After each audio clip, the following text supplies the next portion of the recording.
Yeah. Hello everyone. How are you guys? Yeah, there's no sound. There's no sound because we're listening to VOD muting music, but I'm not gonna say what VOD music it is, and I'm not gonna play it on stream because yeah, people that are millionaires get mad when you do that. Remember? Remember, playing like 30 seconds of a song, has makes them entitled to your entire payroll. Yeah, yeah, you guys remember that part? Do a dramatic reading of the lyrics. I don't know how well that's gonna work with the last song that we played. Yeah. So, what I'm doing is, what I'm doing is, I am linking the song in chat, and we will all listen to it together. So let me find another song. We just listened to some Aussie there. That was nice. That was Mr. Tinker Train. Great song. Great song. Let's see what else. What was I listening to before that?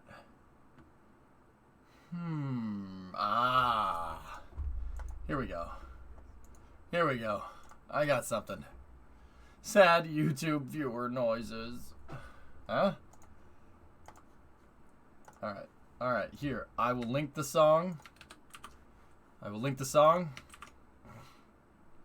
Laserman, you'll love that book. Oh boy, did some DMCA stuff happen? No, Draco. No. I'm just being salty about it. You don't want to doom the millionaires to a life of semi-luxury. Yeah. Yep. Alright. Here, we will listen to this now. I'm linking it in chat. Click on the link. Click on the link. I will mute it for the next 4 minutes, 20 seconds. Ready? And 3, 2, 1, play.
Oh my god, that song is good. Oh, got a little bit of a rush off that. Nice. Elected, protected, electric. Yeah, that too, Toronto. Yeah, that's true. That too. Whoa! I just want to play music. Another thing was coming from the autoplay.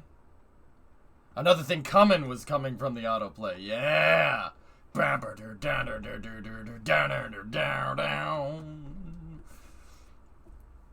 What was the next thing that the autoplay on my end was gonna play? No More Tears. No more tears.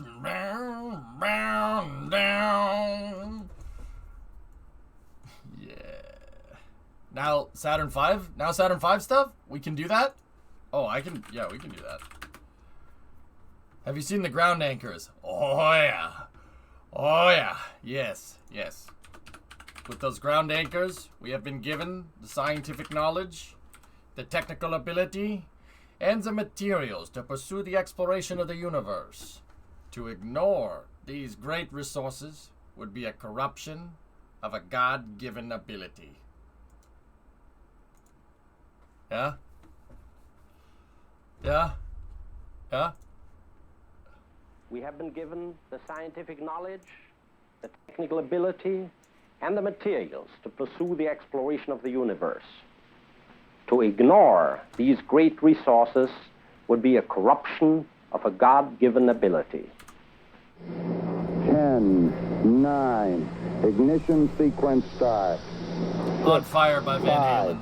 4, Mason. 3, 2, 1, 0. All engine running.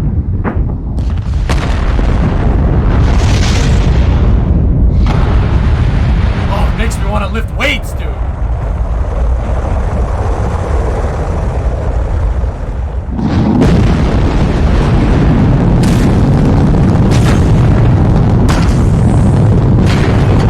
I love the smell of Carolox in the morning. Yeah!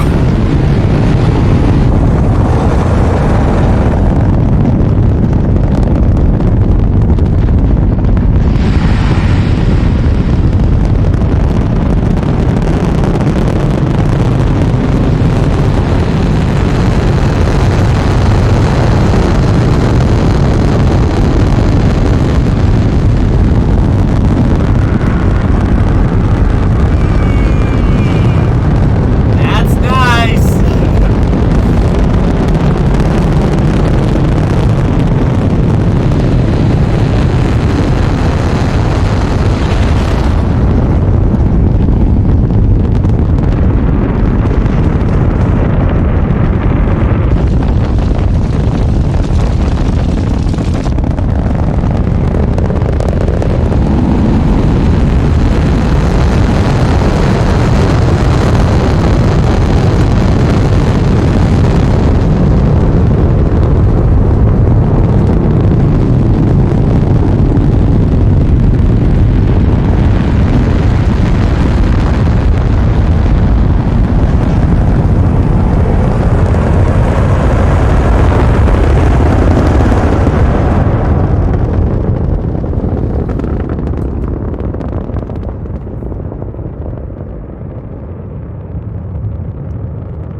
Yeah, I really appreciate what you're showing me right now.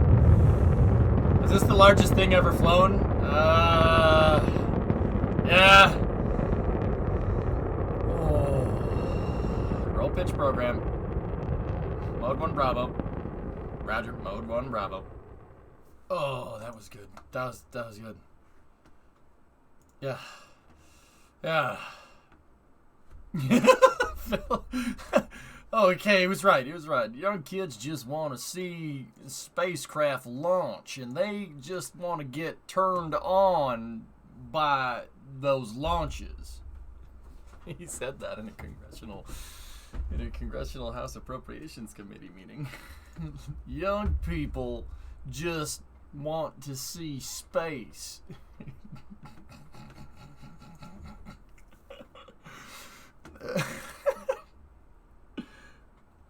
I will nail that accent. I will nail that accent by the time his tenure is finished.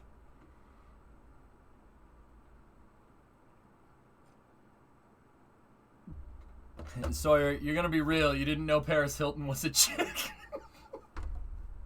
Why would you admit that in here? This message is brought to you by NASA Administrator Senator Representative Bill Nelson. Nah, he's all right. He doesn't have Jim's flair, but you know what, man? If you do a good job, I don't care. I don't care. I take it you've seen the new KSP loading.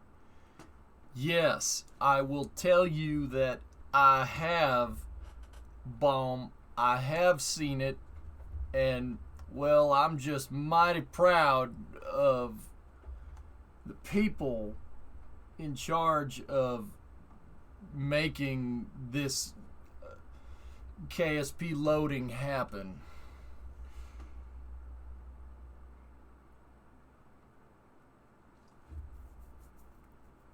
Yeah, floating disk, just get link perms too. Anyway, see last, please. When a liquid rocket starts up, how are they initially building the pressure? Is it the first injection of the propellants doing it? When they're filling the chamber, or... No, it's the turbo pumps. Hellfish, car. What do you do when you click the key, but you don't start the engine? Pump turns on, primes the engine. So when they thermally condition the engine, they basically open up pre-valves, right? Into the motor, and let liquid oxygen and RP1 or whatever trickle into the motor, right? And then depending on what you're using to actuate the turbo pumps, you spin them up. You got to spin them up. They could just have a spark igniter, like literally like a propane grill, just you know, or they could use triethyl aluminum and triethyl borane to spin the turbo pumps. Basically, it's something you got to have something to spin the turbo pumps up. The turbo pumps will turn on, right? And then they'll start spraying. They'll start putting propellant into the main combustion chamber, and then there's another source of ignition in there. It could be a bunch of different things. But you only need to light it once. How do you get the combustion chamber pressure up? You explode something in the combustion chamber, and then it basically works like a grill.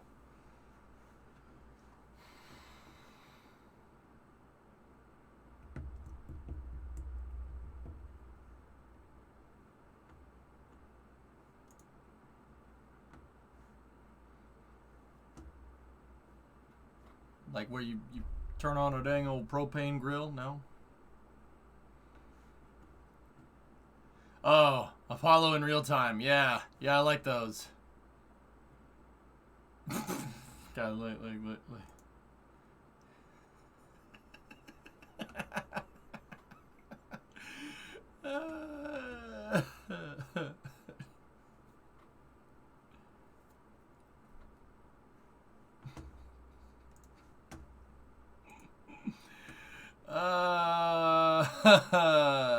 Too real.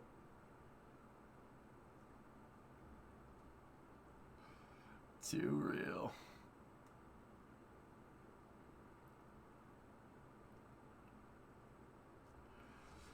Okay. Would you take an F-150 Lightning over a Cybertruck?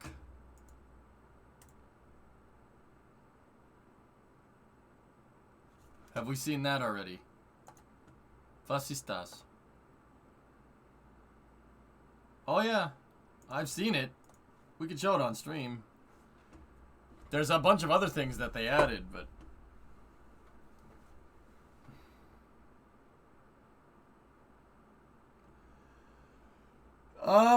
I don't know, Mincy. I like the F-150 Lightning. I think it's cool. I don't have a problem with it.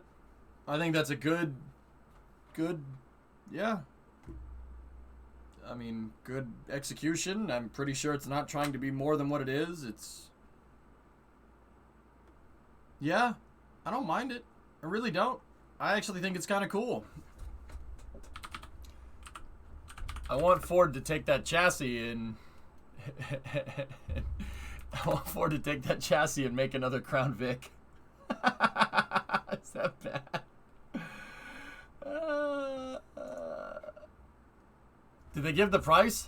Starts at $39,900, dude. That's pretty good. Pretty good for what it is. Here, hold on.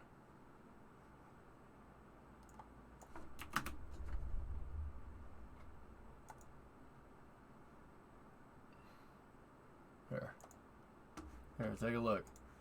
I mean, yeah, it's pretty good. I don't mind it. I said all that Ford really needed to do was just take an F-150 and make it electric, and that's about it. That's all you got to do. And that seems to be pretty much exactly what they did. Yeah. You got it's a 4x4 out of the box, which is pretty cool. About 300-mile range. I think it's neat. I don't mind it.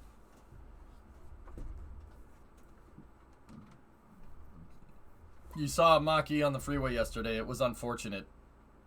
Yep. An electric car that doesn't look stupid. Yeah, I don't mind it. I really don't. It's basically just an F-150. Josh, that's with some electric motors, transverse mounted with a reduction gear. Independent suspension all around. I dig it, dude. I don't hate it. 10,000-pound towing capacity, Vexed.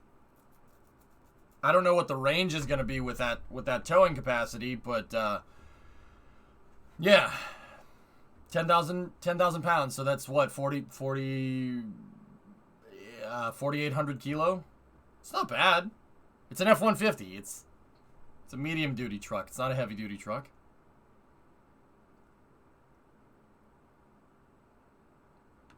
Do the other F-150s have the wide single light strip? No, they don't, actually. Yeah. Yeah, they don't. It's just this weird kind of question mark thing. So it's a yes or a no. I guess I don't mind it. No, I don't mind it at all. I think it's cool. I want a long bed version of this, dude. I don't want this part. It's a pickup truck. If Ford makes a single cab long bed version of this, oh, dude, now we're talking. Short cab, short bed could work too, Taradra, but the wheelbase is too big. You can't make a short bed version of this. The batteries, dude. At least I don't think you can. If they made a single cab long bed version of this, I'd be like totally good, man. Because the thing is like, and I get it, most people buy trucks for luxury now, which I think is no. Yeah, a single cab long bed or a single cab short bed would be really nice. Yeah. What goes under the hood? There's a power frunk up there. Yeah. It's just no. Yeah, it's basically just an SUV with a pickup bed in the back. It's cool though. I don't mind it. I really don't. I really don't mind it. It's fine. Like, it's a pretty conservative entry into making an electric vehicle or an electric truck, comparatively to others. You know what I'm talking about. Yeah, I don't hate it. I really don't. It looks real good in blue. I like the blue. I really like the blue. I don't like that. That's meh. And that's pull me over red. I like the blue. You put in a pre-order? Yeah, Merkers. I really don't hate it. I don't hate it. No, I really don't.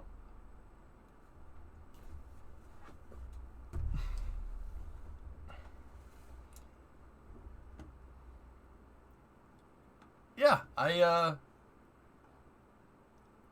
don't hate it. I'm curious why they didn't disclose the battery capacity. Yeah, all right. Let's start KSP up, shall we? Have you seen this? What is this? Mozzie, you gotta tell me. You gotta tell me what it is. I don't want to click on that. I'm just kidding. What is it? I don't want to click on it. Oh boy. An ad. This is great. Yep. I will make it a thing to avoid your brand now at all costs because you wasted my time. Yeah, I've seen this. Yeah.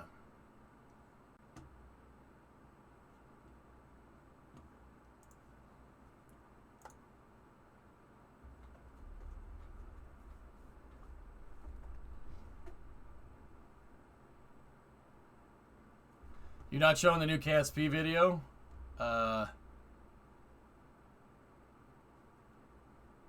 What if you get a Ford ad? Yeah, I usually don't because Ford knows not to waste my time.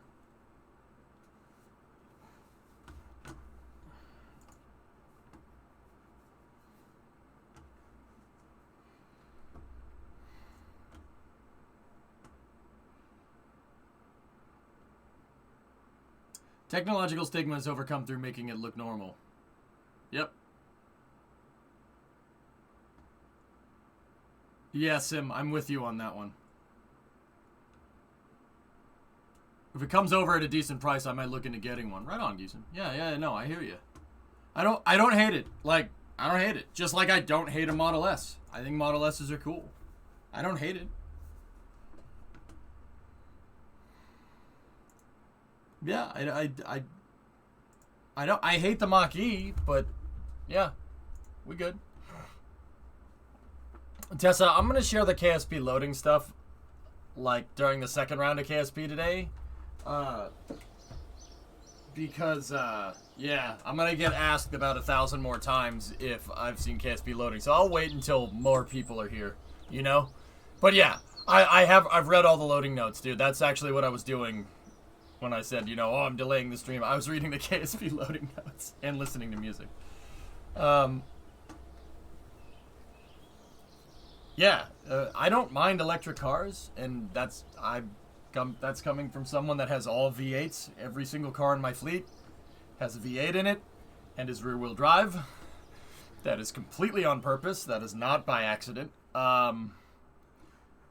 So, yeah, I don't mind electric cars. I don't feel threatened by electric cars or whatever people think people like V8s do. If it goes fast, I like it. With the exception of the Mach-E, I hate that thing. Can't stand it. Oh, man. Wow. Bro, this thing, though.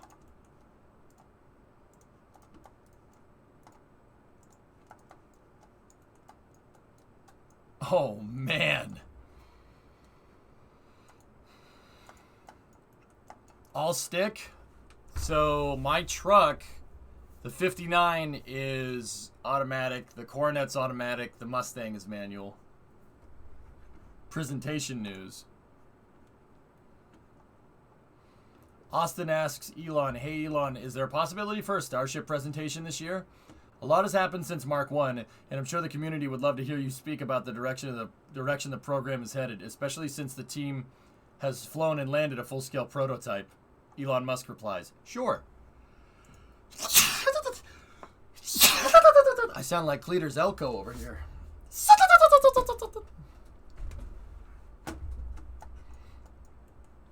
On a manual transmission for the Mustang. Yeah, of course. So you're saying there's a chance?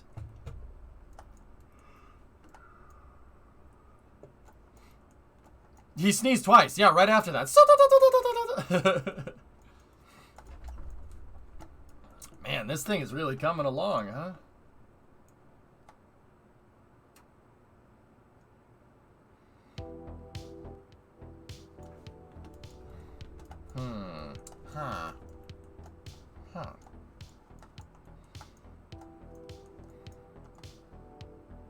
Gesundheit. Yeah, I got a dual spool turbo. So this is as far as I got before. I must admit, I don't hate this, but also at the same time, this thing will end up being like 1,000 freaking parts.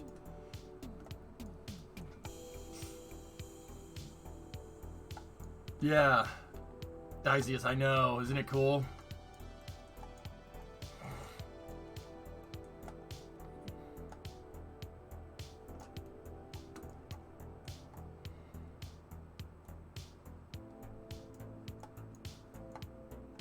If I can just find a way to close these gaps off.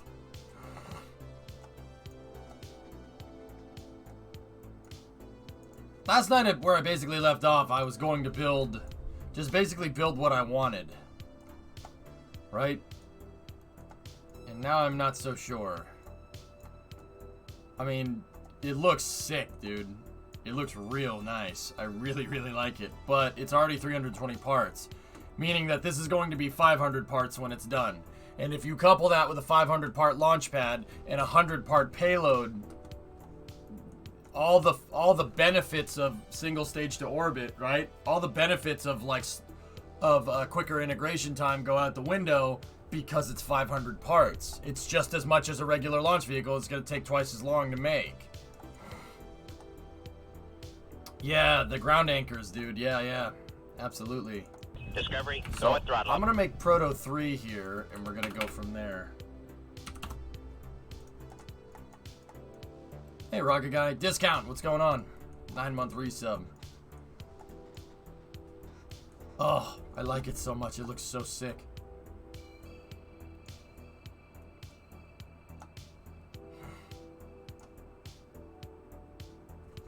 Alright. As much as I think that'll look amazing,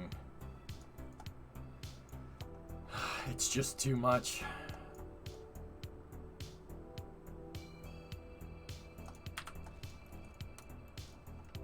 I have to. I don't want to.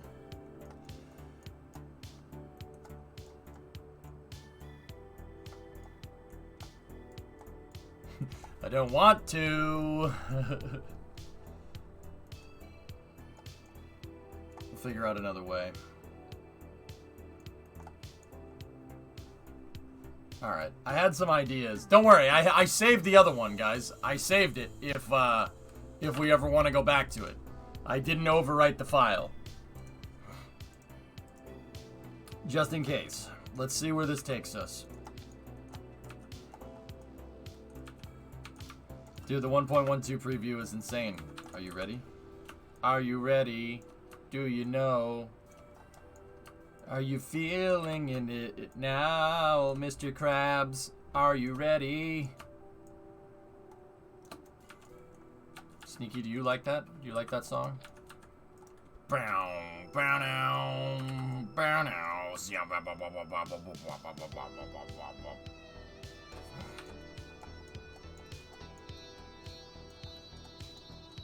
You think you'll be finished after today? No. Probably not.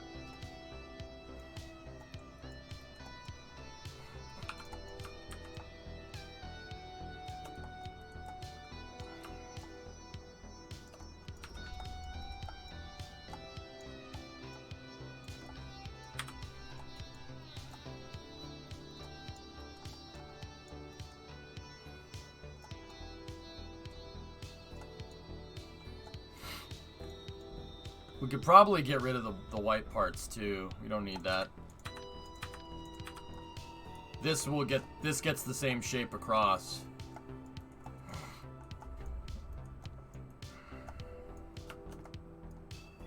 Patience, Yum Stack Padawan. What are you doing, younglings? That's horrible. That's horrible, of course, and we quite possibly might be going to hell.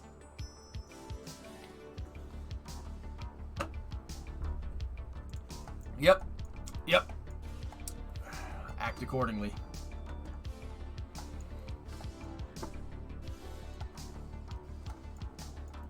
Let's just say you might want to have a chat vote for an extension.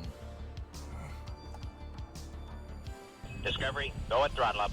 I already have a fast pass, so hop on in. Rob, top of the morning to ya. Actually, it's not top of the morning over there. Good evening, mate. What is the deadline? I need 2 SSTOs done by the 11th. Nice.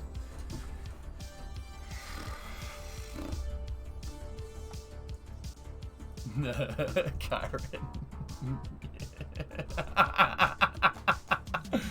Oh man. screw that, man. Alright, we're gonna have to go back to grip pads, dudes. It's the only real way to bridge this correctly. How do you increase the part count limit? You need a better computer, Jolly. For performance. If I want to increase it here, I just need to upgrade the SPH or the VAB.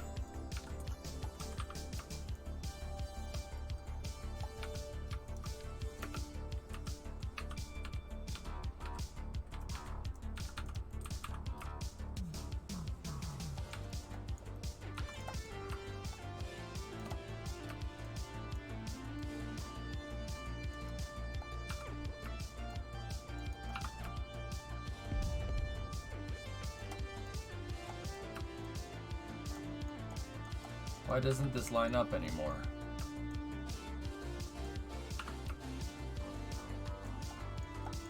Deadline extension vote? I'm not gonna ask for it until I think we need it. Or until I don't need it. Let me put it that way.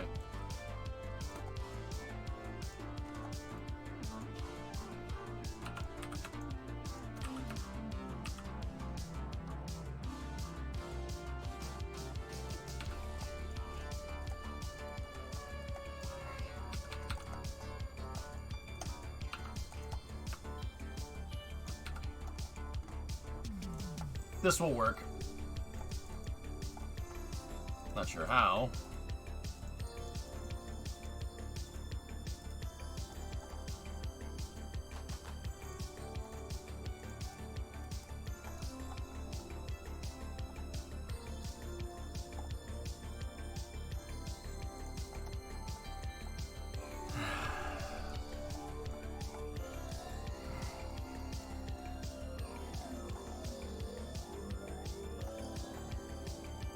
Oof, goalie savage. Can chat authorize funding for a better CPU and a 3090? You could authorize the funding all you want, dude, but do you think we're gonna get it right now?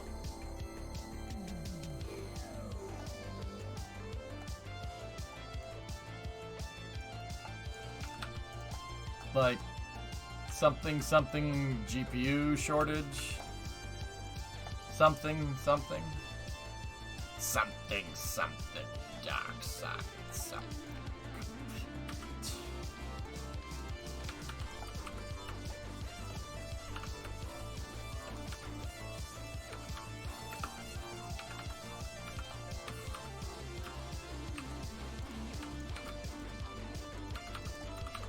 Chief, what's going on, man? Eptimos, prosaborsi.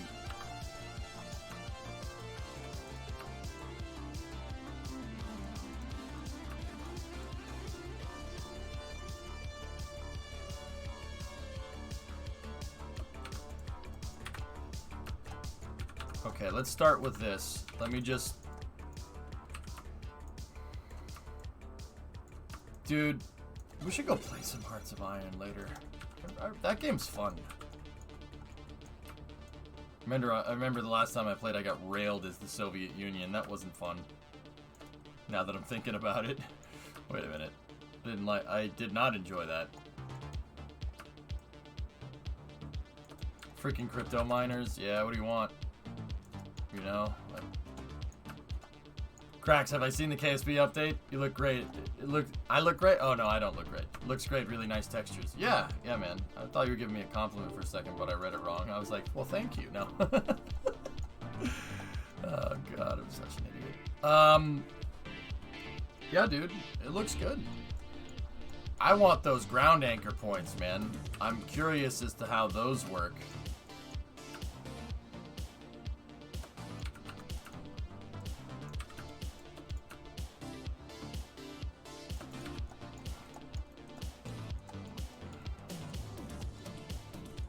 You ever played War Game?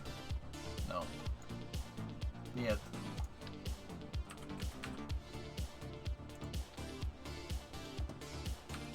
See, I don't really want to make this out of wings, to be honest, but I might not have a choice.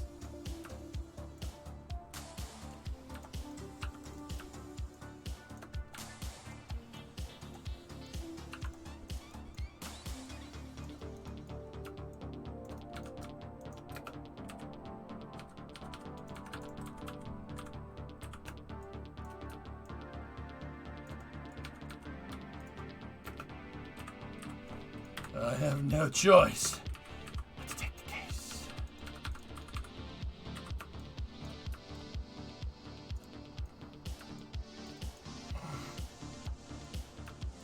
Do flags have arrow? Yep. Just gonna put that there for a moment.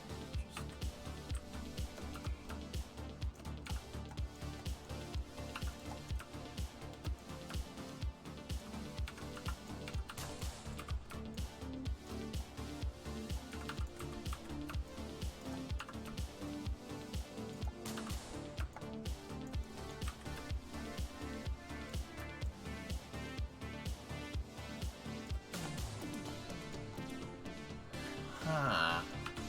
Huh? Huh. Huh? Huh.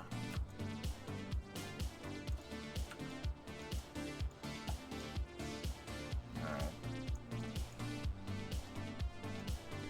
Hey, what you building? A Venture Star, man.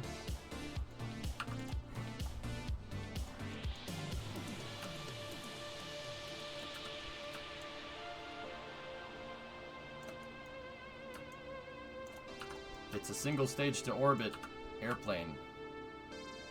Well, space plane.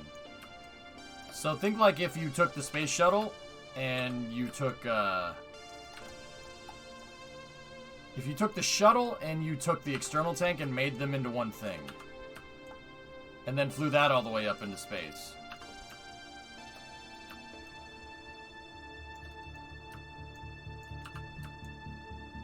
This is gonna make the arrow go bananas. So about 300 foot long.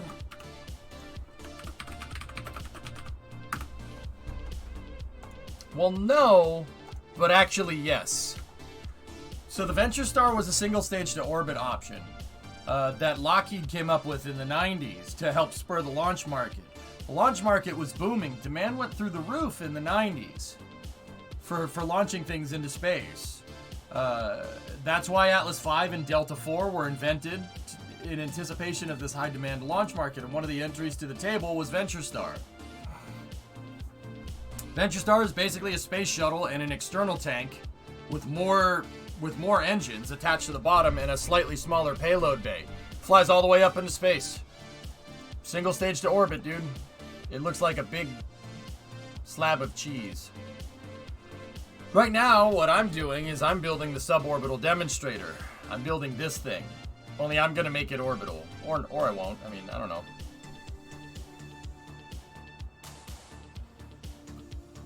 I'm gonna build this one first. I'm seeing how well Kerbal understands building a full lifting body like this. It's a giant lifting body. That's it. You got it. Crazy, huh? In a good way. Alright. Get rid of that.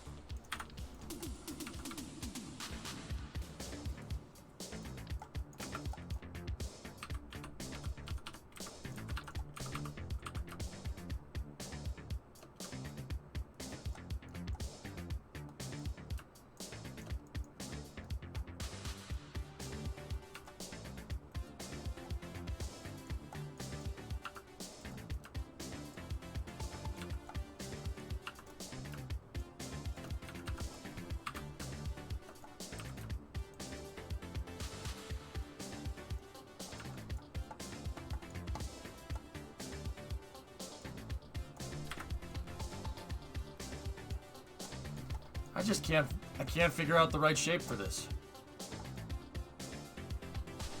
You know what? Let's go with the nuclear option, chat. More triangles. But bigger.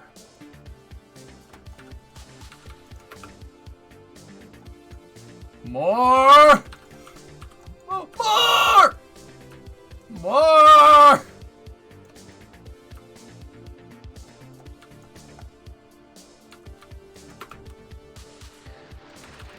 We'll make you into a gigantic Dorito banana triangle.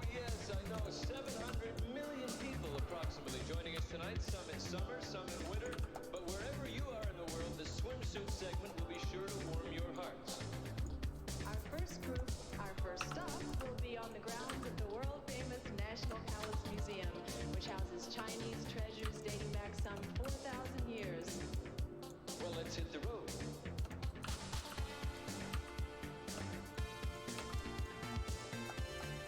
Okay.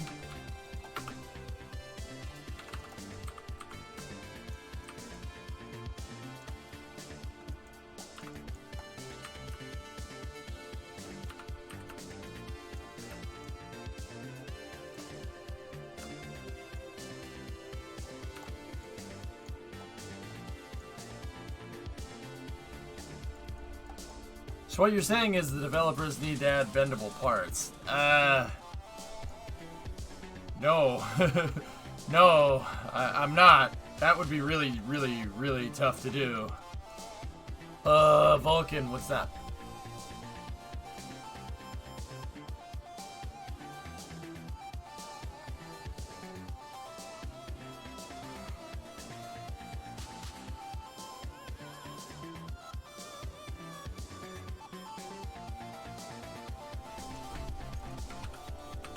That's not good. Yeah, that's not good. We'll talk about that later.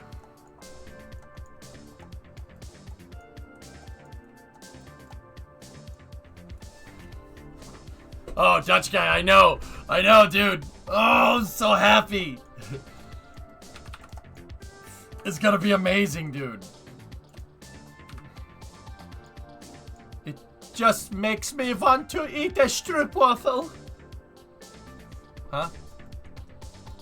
So, PC issues continue. This time it's completely dead. Seems to be the power supply, so this time I'm definitely not making it. Max, what kind of power supply do you have? What kind of power supply do you have? And what kind of power supply do you need? Are you sure it's the power supply?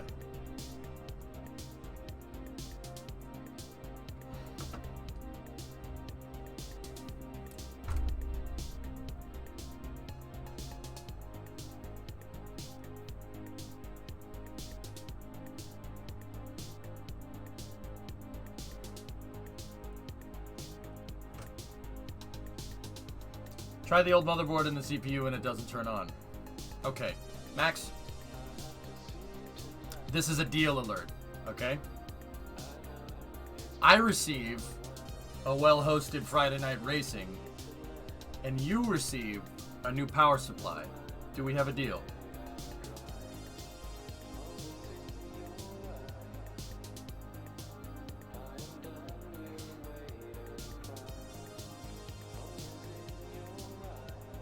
This is a deal alert.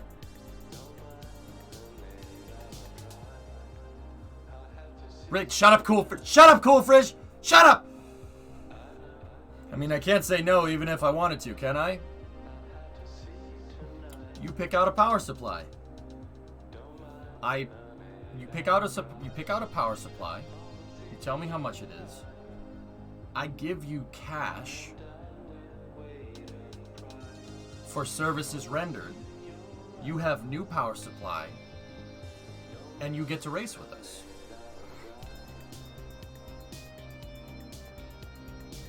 Entrapment live on tour. Shut that. No, seriously. Max is okay. Shut up. Max has helped so much in the background with Friday Night Racing. Yeah, no, it's there. I have a 600 watt Be Quiet till now, so it's nothing fancy. Shut up. Let's get you 1,000 watts so we never have to worry about it. I'm serious, dude. Let's go find a 1,000 watt power supply, and I'll give you. Tranquility Base here. I'll give you a 1,000 watt power supply, and then we don't ever have to worry about it. Right, Kyron? Yeah. See, Kyron, you get it. Find a 1,000 watt power supply, or find whatever you want. Not a Be Quiet. I shall get back to you. Shoot me a message, and then shoot me your PayPal, and we'll go from there. I'm serious, dude. Total serious. Dude, you helped so much. You want some sticks of RAM too? Just throw that in there. It's really not a big deal. Like, It's my way of saying thank you. And I don't mean to do this on stream because now I look like a prick, but whatever. I mean, you don't need 1,000 watts. Dutch guy, you don't need 1,000 watts. But do you want 1,000 watts? Do you want 1,000 watts? It's not about what you need. It's not about what you need. It's about what you want. Okay? It's about what you want. Dutch guy, do you see this? Do you see this? Do you know what this means in Spanish? No, it means 3 commas. All right? It's the amount of money I'm going to have when Max gets that power supply and we make that crap ton of Friday night racing money. So I can have cars with doors that open up like this. Or like this. Not like this. These are not the doors of a billionaire, Dutch guy.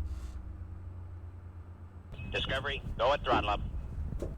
I want to be able to cook on my PC. It does not fit in all MIDI classes, ask your brother. Totally need to read this in a British accent. Oh, and you got gifted a sub too. Hammer Nails, it's like my favorite show. Makes Karate Kid moves. Alright. This Daily Hopper needs to be read in a British accent. Well, I'm just going to go ahead and apologize beforehand on that one. Actually, no, I'm American. I don't apologize. Piss off. I'm going to ruin your accent and you're going to like it. Wait. That didn't sound right, but it did sound right, but it also didn't sound right.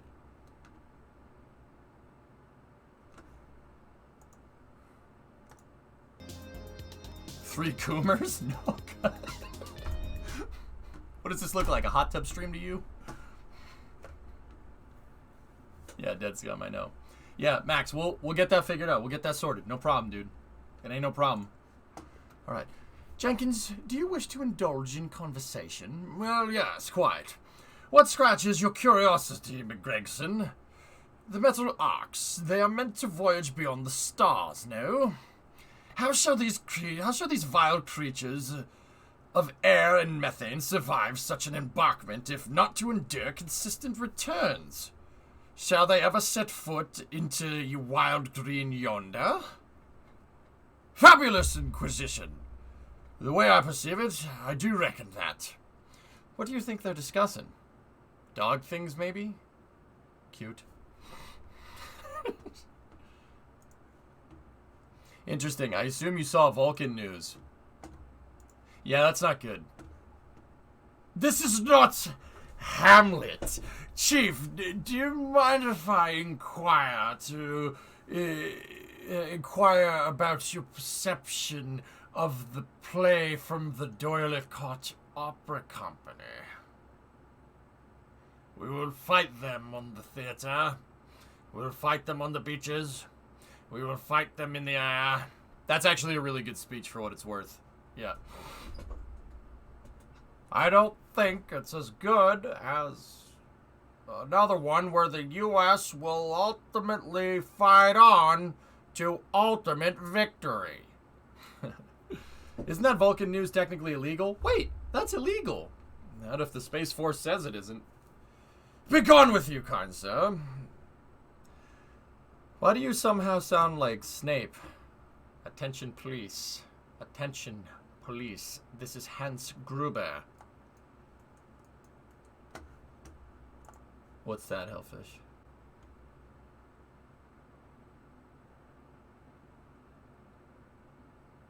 Oh, no. Okay. Yep. All right. Yeah, anyway. The BE4 is a mess.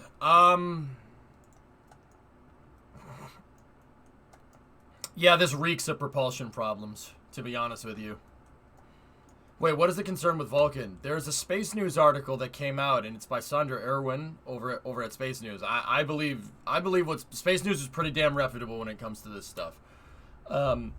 There's a Space Force mission called USS F-51 or F-51, right?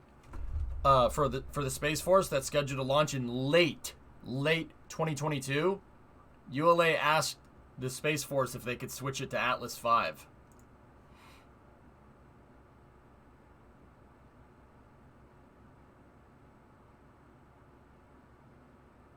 That's not good.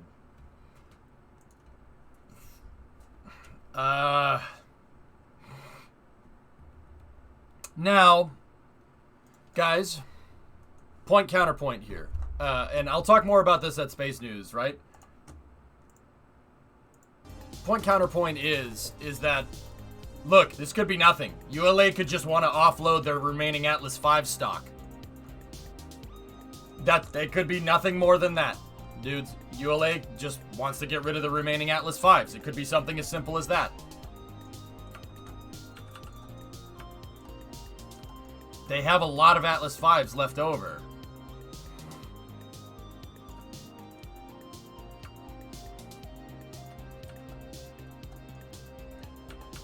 It could, in fact, I'm willing to bet that it's probably something as simple as that. Guys like Tori Bruno don't make mistakes like this, dudes. I'm telling you, they don't make mistakes like this. It's probably not as, I'm not trying to downplay it either. It's just probably not that big of a deal. Does this sound like Tori Bruno to you? Is your adversary ready to blow you up? Don't you think they know that? Then why would they do that? Colonel, you're listening to a machine.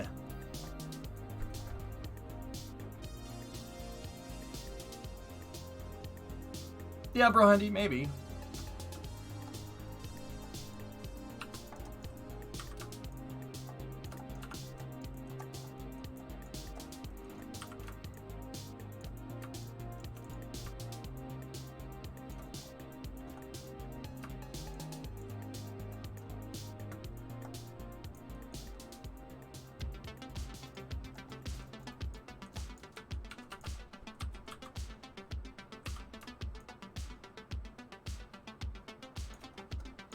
I might have to move these tanks inwards just a little bit.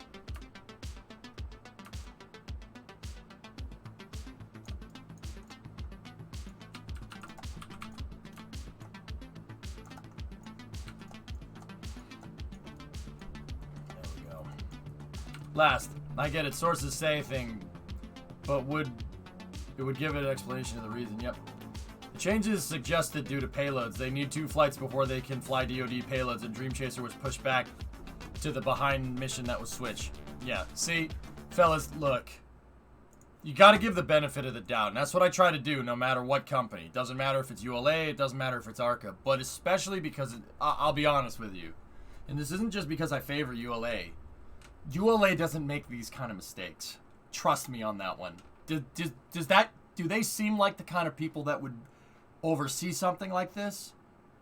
Man, hell no. No way. That's not Tori Bruno's style at all. At all. You know how I know? Because Tori Bruno is an engineer. He's an engineer first and a CEO second. Okay? This doesn't sound like ULA. That's completely out of character. So, yeah, fellas, I wouldn't read too much into it. It's probably Rocket Guy, you said they needed to certify. They needed to certify a couple of launches before they fly a DoD payload on Vulcan, right? And because SNC is taking their sweet time with Dream Chaser, it's going to take a second because they got Peregrine first and then Dream Chaser second for Vulcan, right? So I'll bet you that this is all super subject to change, especially since ULA can, if they get a commercial. A contract for Vulcan for like Project Kuiper or something, along with those Atlas launches, yeah, should be fine. Yeah, ULA, the only contractor for the SLS program that delivered their component on time.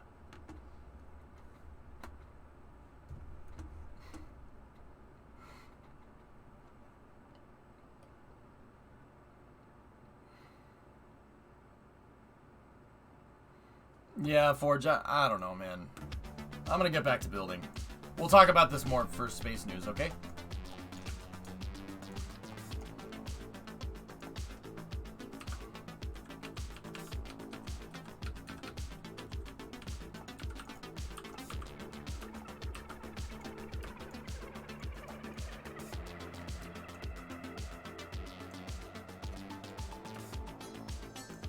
These big triangles, guys, are looking pretty sharp.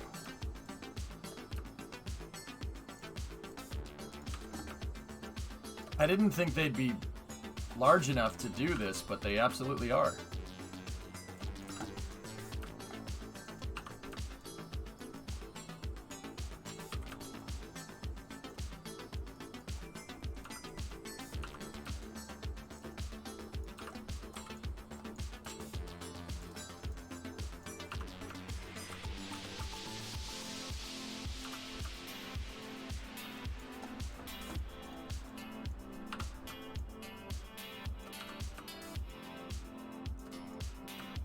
Is this what software guys feel like when you're in the crunch? Software guys, where you at? Is this what a software crunch is like? Where you're just like, I have to work on this and I can't work on anything else because I will lose my job.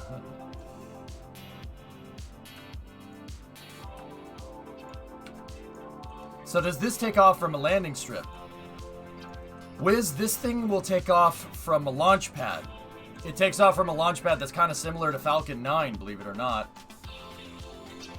Are you tempted to drink and or work until 1 a.m.? Yeah, a little bit. No, this is every day. Okay.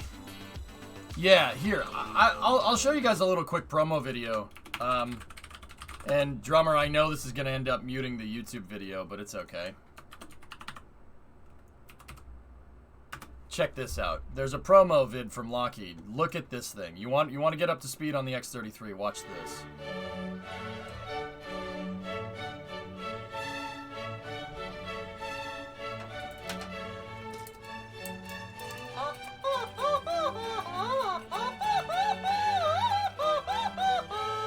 To develop technologies essential for lowering the cost of going to space, Maybe Lockheed Martin is building and will fly an extraordinary, fully reusable vehicle, the X-33.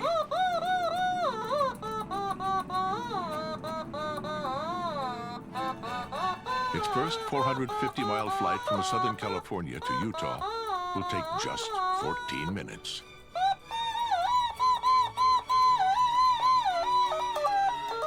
To protect the vehicle from the high heat of re-entry, X-33 uses an innovative metallic thermal protection system.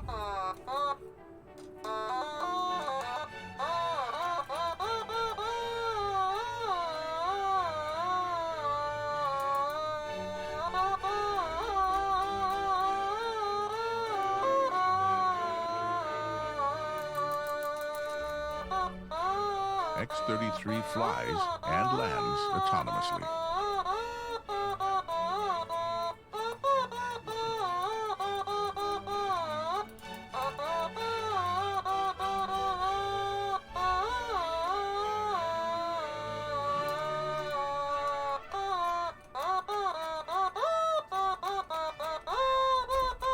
After landing, the X-33 will be returned to the launch site. I gotta make it so it doesn't mute the VOD. What do you want? In a matter of days, demonstrating rapid turnaround critical to the operations of a low-cost space plane.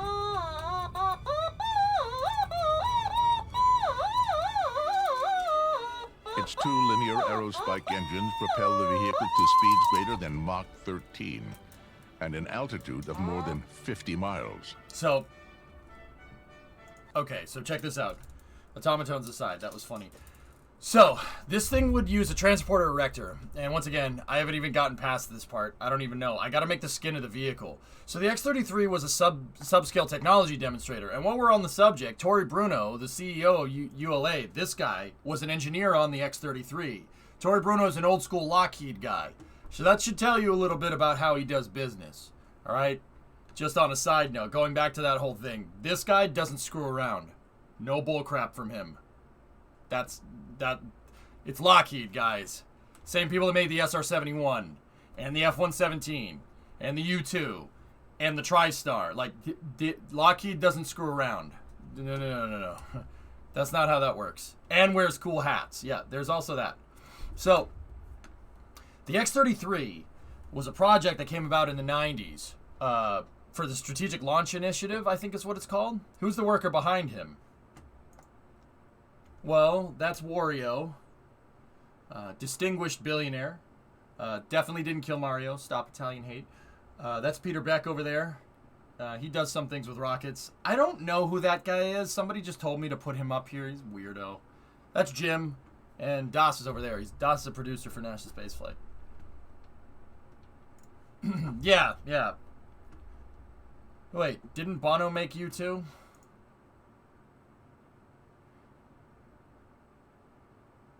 Bono may have made U2, but this U2 is even better than the real thing.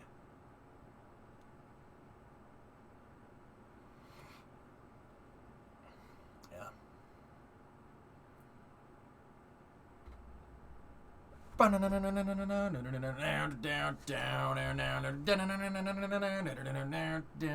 the real thing, even better than the real thing. Child. That's a good song, man. I'm like the most stereotypical U2 fan, though. Anything past like 1992, I really don't care. I like from Boy all the way to like Achtung Baby, and that's about it. It doesn't, like everything else, I'm just like, this is trash. Where the tires have no name, ha ha ha. I wanna feel some tire clack on my face. But now my tires are gone. This car's a disgrace. I want to win the race. I'm in first place. Alright, sorry. Where the tires have no name. Oh, I don't know. I'm just making it up as I go. Yes, the meds have kicked in finally. Yeah, if you mean coffee, yeah. Seriously though, Joshua Tree is a great album. Alright, keep going. Hamverbot. Alright. No, I got a decent amount of sleep, snib. And I also...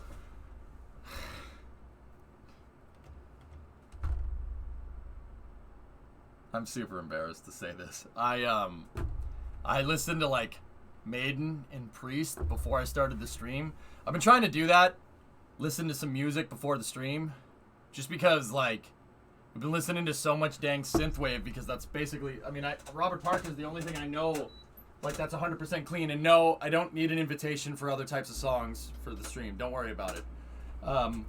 But yeah, it's making me go back and listen to all the old music that I used to listen to on stream. Discovery, go at throttle up. Kajuki! Welcome to Mission Control, you're go at throttle up. So... Yeah, Ian, it is. So yeah, I'm like super awake because what did I listen to?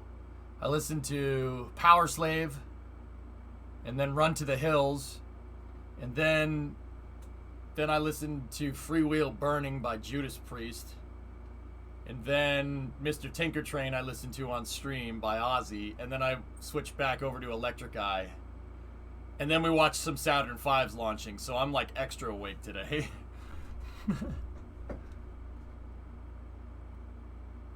Yeah, well, that's a lot. I know. We should do that.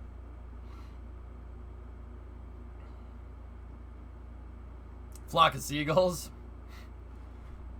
Down, down, down, down, down. Down, down, down, down, down, down. Yeah, Crex, I know, man. So for the older viewers, for the newer viewers, Once Upon a Time, and this is what I like listening to. This is the music that I go seek out. I'm a big metalhead, not screamo like that. I don't mind that, but I like new wave of British metal, like Priest, Maiden, what else? Saxon. I love Saxon. Saxon's BA. If you want to count early speed metal, I really like Deep Purple, a lot of Led Zeppelin. Yeah, Sabbath, yeah, exactly. Yeah, Black Sabbath, Ozzy, who else is in there? Basically, flip on the V-Rock station from Vice City. Yeah, anything on that, I'm good. Van Halen is one of my all-time favorite bands, Ivo. Discovery, Yeah. go I and was throttle up. super... Oh, man. That was 10 subs. Thanks, man. Queen is legendary. I liked Queen before the freaking movie came out. I've been a fan of Queen since I saw Wayne's World in, like, 1992. Yeah, Queen has been, like, one of my favorite bands since then. My mom really likes Queen. She's a huge Queen fan. Yeah, it's awesome. Saw Van Halen live in 2007. Yeah. Thanks for the subs, man. Whoever did it, I appreciate it. Have you read Bruce Dickinson? Bruce Dickinson is one of, like, my personal heroes, Kyron. Hell yeah. Yeah. Yeah, Bruce Dickinson is, he's an aviation geek, which is pretty cool. I really dig ELO. Ah, good call, Ian. Nice. I'm not really that big of a fan of Sabaton. I don't hate by any means. It's good music. Like, it's good if you want to get, like, lift weights or something.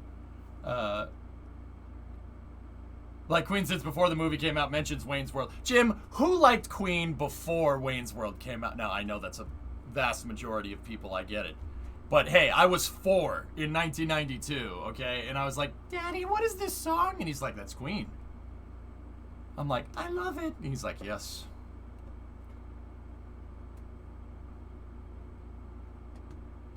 Yeah. Yeah, gee, my mom likes Freddie. She loved Freddie.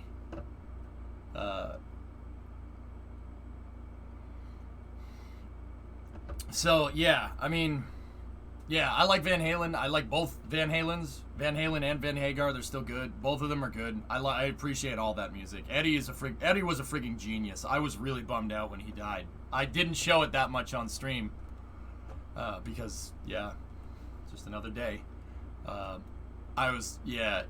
That's one of those like, dude, I don't mind, like, okay, celebrities die, yeah, I get it. You shouldn't idolize celebrities, I get it. But there's something about music, though, dude. You know what I'm talking about. When you listen to the music that you really like, it's like it hits with you and it resonates with you on like a weird, like, deeper level. I don't know. I sound like deeper level, man. No, it's just, yeah. When you're really into a song, you really like, damn, dude, this song's great. So yeah, when Eddie passed, that really screwed me up. For like a day or two, I was just like, I hate everything. Yeah, Jeep guy. Eddie was unbelievable, Flask. Unbelievable. The sounds he made come out of that damn guitar is... Does Slav King resonate with you? PY, it does in a weird way. I actually dig it. I think it's a good song. Bro, I don't get to choose what... I firmly believe that. Just, you do not get to choose what music you like. You don't get to choose. You just like music, and there's music that you like, and there's music that you don't like. You don't get to choose. Dude, there's some pop songs out there that I like. Like, I like Michael Jackson. I like a lot of Michael Jackson's music. Thriller is an amazing album. Do you think I want to like Michael Jackson? Like, I don't know, man. I don't get to choose. You know? So in that regard, I think, like, hard bass is actually pretty cool, dude. It's different. Yep. Boom, boom, boom, boom, boom, boom, boom, boom, boom, boom. You like Huey Lewis in the News, Kyron? The early stuff was a little too new wave for my taste. But when Sports came out in 83, it really came into their own. In 87, they released this. 4. Their most accomplished album. My favorite track from that is Hip to Be Square. Hey, Paul! Wait, what does he say? What does he say? He goes, Hip to Be Square. A lot of people don't listen to the lyrics, but they should, because it's not just about the pressures of conformity and the importance of fitting in, but it's a personal statement from the band itself. That's a good movie, man. Hey, Paul! Ah! Try getting a reservation at Dorsia now, you frickin' stupid bastard! Hey, Haverstram, why do you got the style section on the floor? You have a dog, a chow, or something? No, Alan. Is that a raincoat? Yes, it is! That movie is so weird, man. Yes, it is! Oh. New road closure for Boca tomorrow from 10:30 to 1. Yep. Let's see Paul Allen's card. Dude, I have a buddy named Paul Allen, and he has Paul Allen's business card. It's awesome. It's so freaking cool. He showed me it the other day. I'm like, I'm jealous. And he's like, what? I'm like, nothing. Yeah, I have a buddy named Paul Allen, and that's what his business card looks exactly like Paul Allen's. It's so stupid. Yeah. I'll have to show it to you guys sometime. I'll blank out all the numbers and stuff. I'm convinced that Christian Bale is a psychopath, considering how good he is at acting like one. Yeah. I mean, going from like The Machinist to Dark Knight, it's like, or what is it? Batman Begins. It's just like, bro, your commitment is. Like, I appreciate the hell out of your craft, dude. I like someone that's a master of their craft, Ivo. Somebody that puts in the time and effort, you know? There's no American Psycho 2, Hillness. That movie didn't happen. To be very clear, it did happen. But in this day and age, you can just reject parts of reality very clearly. That's very clearly what people do nowadays. So I just reject that part of reality and pretend that movie doesn't exist. I reject your reality and substitute my own. That's cool, Tessa. But anyway, yeah, I do miss playing music. I really do.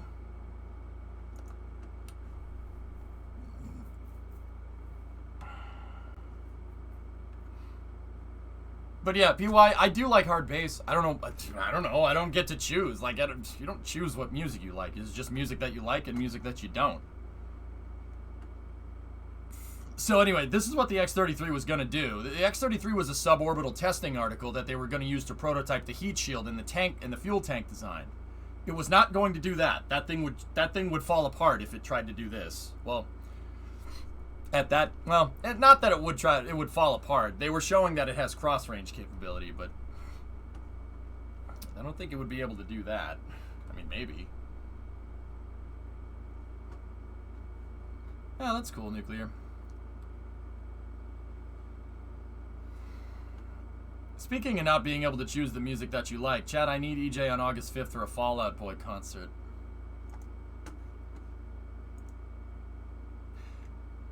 I do not like Remo's taste in music, and I'm not afraid to say it. It's not. That's not.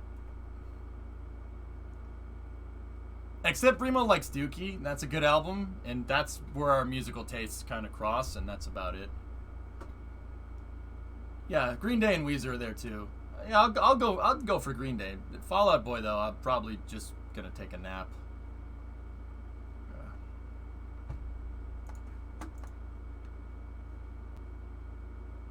I like Green Day basically up to American Idiot. American Idiot is where I was like, okay, this is kind of, oh, I get it. Oh, good. Music about politics. Lovely. Yeah, I'm good.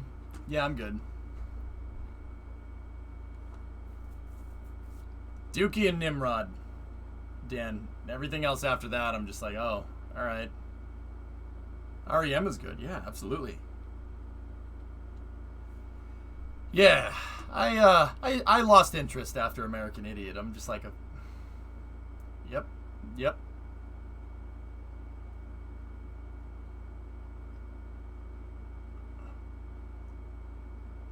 Protest a Hero ever make it on your radar? No. What is that? Inuit? No, not yet. I don't know what that is, but yeah. Yeah, Dead Crew. I don't know, man. See, like, it's weird because when Green Day started making political music, I was like, ugh, gross. But then again, I like Rage Against the Machine. I like Rage Against, and all their music is very political, and I don't care. Like, it's weird how music works like that. I don't know. It's bizarre. like, yeah, it's weird. Rage Against the Machine, like all their early albums talking about like anarchy and stuff, and you know, like fight the power and all that other stuff. And I don't mind that music, but when Green Day does it, I'm just like, ugh.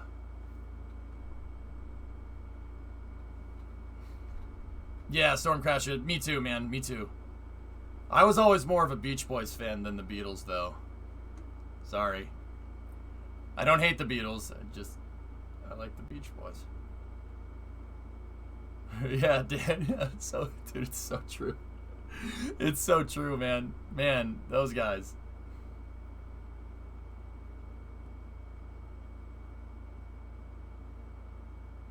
Yeah, King. I don't know, man. And like, don't get me wrong. Like, once again, I'll clearly listen to music that has political overtones in it. That doesn't bother me. I listen to a ton of DKs. I like early DKs. DKs is sick, dude. And that's like, yeah, you know,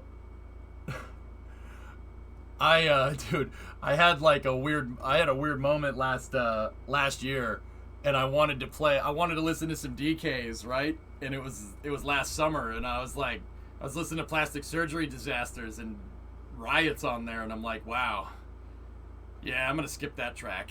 I don't need to listen to that.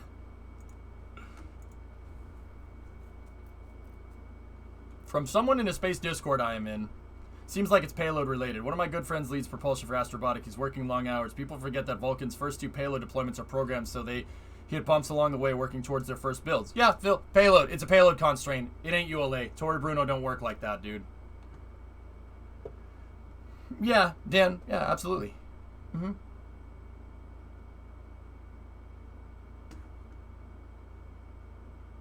Yeah, Kyron, yeah, I'm with you on that one. Elvis has left the building. Yeah, see? This is what I'm trying to make here. Would that be the... Oh, dude, the flag is backwards. That just... The flag's backwards. I cannot see it. It looks so wrong.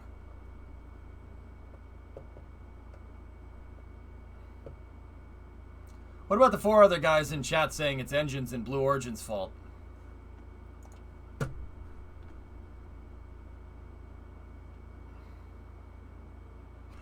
King, I don't have any source to say that it's a payload constraint over one over the other, dude. Like, there's no way to be 100% clear. It could be 1,000 different things.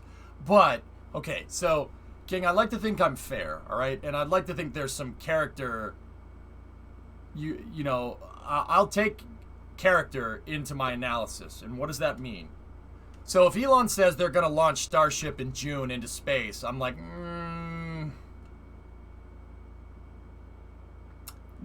no, that's not happening. That's probably not going to happen.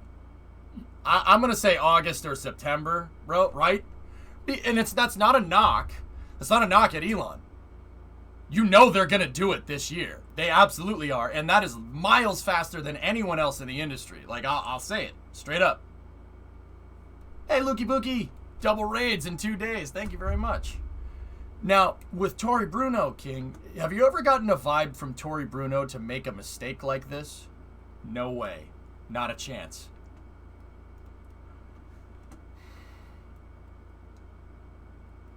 Look, ULA is super conservative when it comes to their approach to rocket science, like fiscally. Like they're very, very particular about this stuff, dude. And King, like, I know people that work there. I know a ton of people that work there. I've talked with them. I've talked with their PR people. Like, I've walked on Slick 41 where we saw that Atlas launch yesterday. I've stood right next to that flame trench. I know a ton of people that work there. And once again, I'm not like source like, oh, bro, I know people. My dad works at Nintendo. No. The vibes that I get, you know that leadership, like the culture of a company comes right from the top, right? It comes from leadership. Leadership leads by example. That guy's example that he leads does not tell me that this is some kind of, oh, we misjudged how long it's going to take for the BE4s to be done. That's just ULA, man. They don't work like that. That's not how they work. There's too much money at stake. There's no way they would make this kind of mistake. I do not believe that for a second. Lukey, thank you for the raid, though. How are you? Were you playing some KSP? No, and anybody that buys into Elon time is a nutter, and that's by Elon Musk's own self-admission. He says that he makes these. Okay, so think about it like this: you have a task. You think that task is going to take 6 months. Okay, so what does the boss say? Get it done in 3. Okay, now everybody works their butt off, right? And you get it done in 4 or 5. That's still a month faster than you thought it was going to take. Elon does that to get around the scheduling delays and the unknown unknowns that are associated with rocket science. That's part of the reason why SpaceX goes so ridiculously fast with their iterations. Ian, it's not ULA's problem. It's a payload problem. ULA wouldn't screw this up, dude. I'm sorry. Their track record is way too good to have problems like this. And anyone that suggests otherwise doesn't understand what that company is about, dude. And I'm not saying that I do either. I'm just saying, look, it's Occam's razor, dude. Does this seem like something Tory Bruno would oversee? Hell no.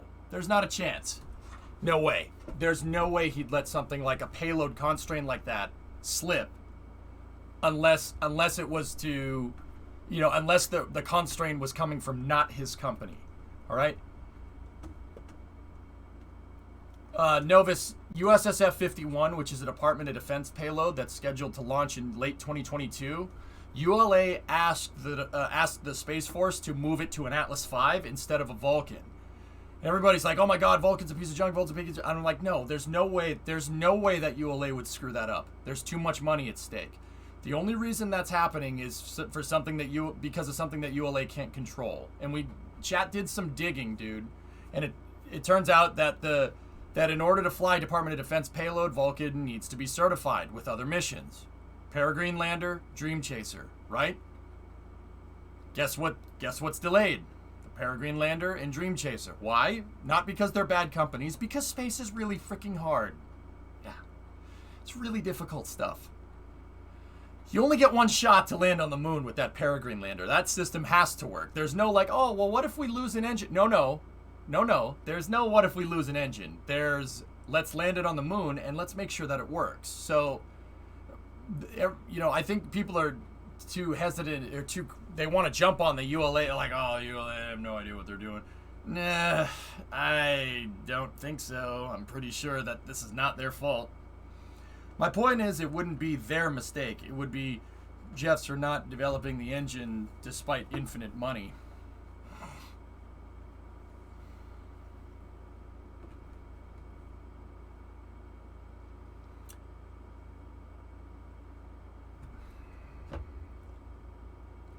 I mean, King, I guess that's an equally as plausible theory, I suppose.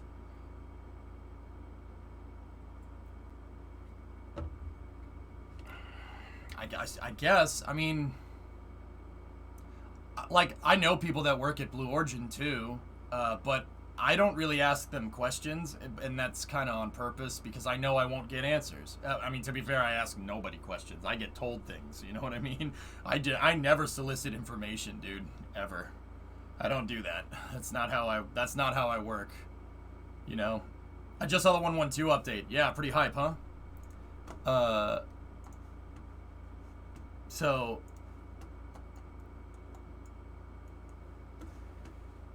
yeah, I don't know, man. It just, King, I don't get that vibe from ULA that they would put faith in a contractor like that to not deliver. That just doesn't sound like them to me, dude. Am I wrong? What do you think? And yeah, there's no doubt that Amazon could probably be, I mean, Blue Origin could probably be going faster. But,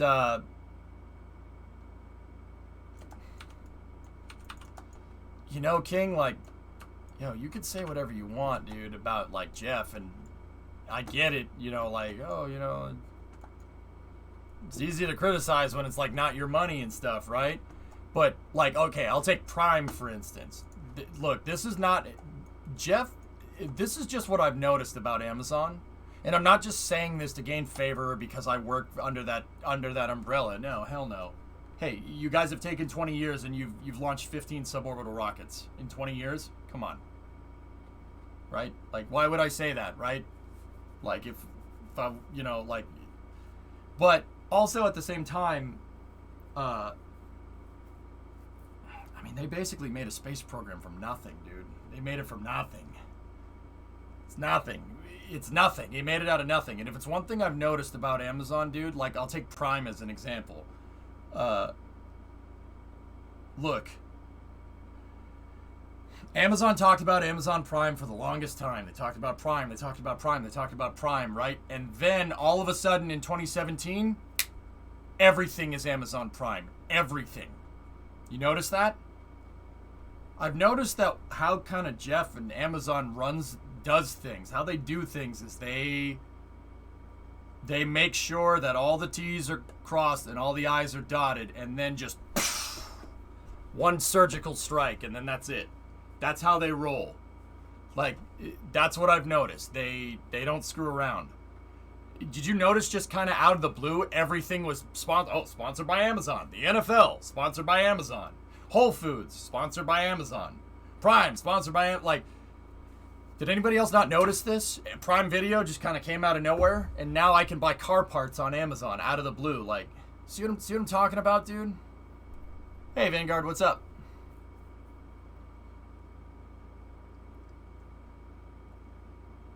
Well, overfunding, Pete, Pete, you know good and well, dude. You know good and well what overfunding does to space programs, or any program. It's not just space programs, it's anything. How fast do you think Amazon will buy a fleet of E-Transit? Oh, Amazon invested in Rivian, and they're making their own custom-made Amazon delivery vans, dude. Yeah.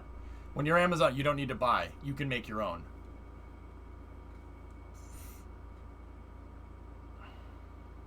Yeah, Travener. Yeah, I'm with you on that one, dude. Yeah, Formula One with Amazon. Yeah, Amazon Web Services Analytics. You got it, Panda Man. Absolutely. Dude, Jeff does, like, you can say whatever you want about him. That guy knows how to business. He knows how to business, and he knows how to business damn well. And you might not like it, but look, that just doesn't seem, his style is to build up steam, and build up steam, and build up steam, and build up steam, and then boom! Amazon's everywhere. That's going to happen with Blue Origin. I'm positive of this. And I'm not, like I said, I'm not just saying that because I know people that work there. I'm not just saying that because I'm under the Amazon umbrella. You should have been in Orbital by now. Like, that's the reality of that. But once again, that's not how they roll. Isn't Ford in Rivian too? To an extent, Bree, yeah. So the reason the X-33 was pulled because of fuel tank pressure and wing problems, as I'm sure you are aware. How would modern tech solve the issues? Wiz, you want to know what's messed up? Lockheed had the issue solved about a month after the X-33 and VentureStar got canceled. Yeah. Yeah. Carbon composite fuel tanks is totally the norm now. Electron, Peter Beck's rocket. Carbon fiber fuel tanks. They ever had a problem with fuel tank pressure? No. Yeah, Wiz, they solved all those problems. Dude, you could make an X-33 by today's standards. It would probably be cheaper than it already was. I'm serious. You could make it. Yeah. The X-33 in VentureStar is a great idea, great design. The only downside I see to the X-33 and the VentureStar is Hydrolox. Hydrolox is a pain in the butt. If you made a methane version of the... But you might not be able to get the specific impulse that you need for an SSTO with methane. It would need to be considerably bigger.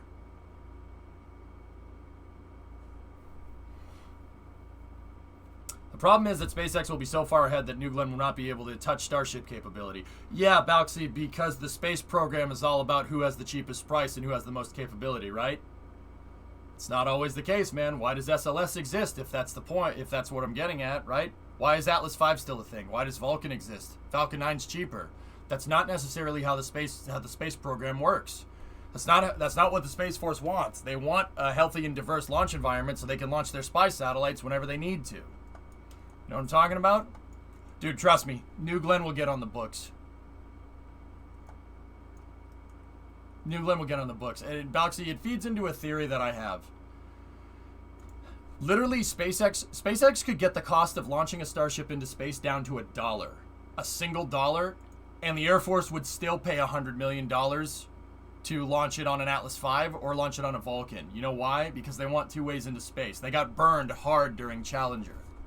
They won't make that mistake again. I'm serious, dude. There's no way they're ever going to put all their eggs in one basket ever again. The space shuttle mismanagement kind of ruined that. Might as well do space news? Nah. I got to get back to this.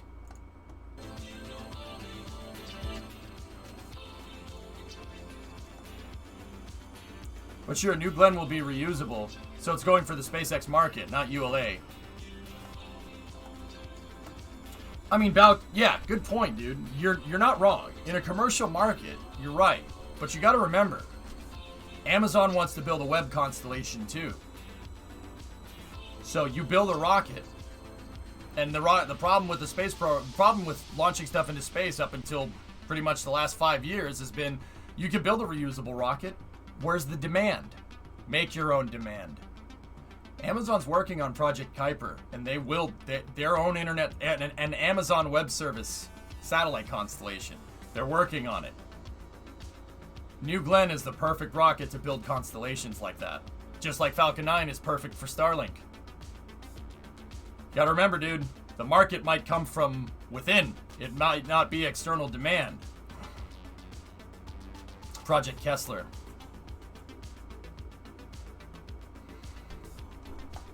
Amazon's the master of building your own demand. Hell Hydra, exactly. Which goes back to what I was saying, dude. Don't underestimate Jeff. Don't do that. Underestimating him would be a big mistake. Look, yeah, I don't think that's a good idea, dude. Like, that's just me, though. What do I know? I'm just some guy on Twitch.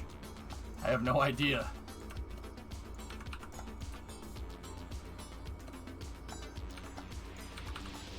All right, let's get this thing figured out. I think I'm on to something with the bigger triangles here.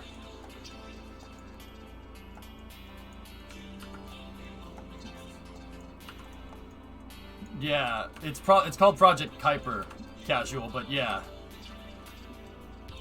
Some people call it Project Kessler because Kessler syndrome. It comes from where their satellites are placed. The kind of orbits that they're placed in are in a non-decaying orbit, which could be troublesome in the future.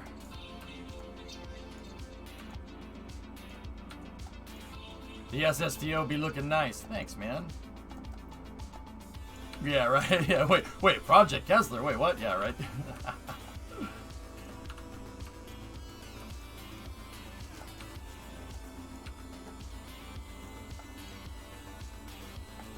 No, they're higher than Starlink.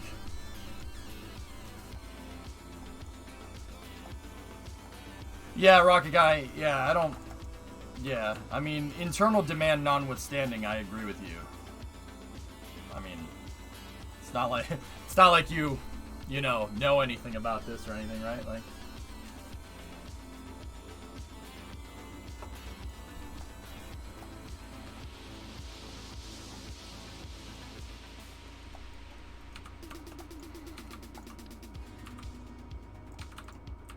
Jeff can send the hot tub streamers to the Twitch space station. Oh gosh. Hey, if Blue Origin came and said, hey, we want to launch you on New Shepard and stream it, I'm not gonna say no. I ain't gonna say no, Wiz. That's for sure. No, I will do the opposite of that. I'll be like, yeah, dude. Yo, I'll be the guinea pig. Let's go. Put me on it. I'll stand. I don't care. Brimo would say no. But, yeah, I know and I understand that, and she probably would, but also at the same time, you know, I've always told Brimo, if the opportunity to get launched into space comes around, I'm doing it. There's not much you can do about that. I'm sorry. Like, it's just one of those things. I ain't married, bye! Probably the closest you get to space. I hope not, drummer, but yeah.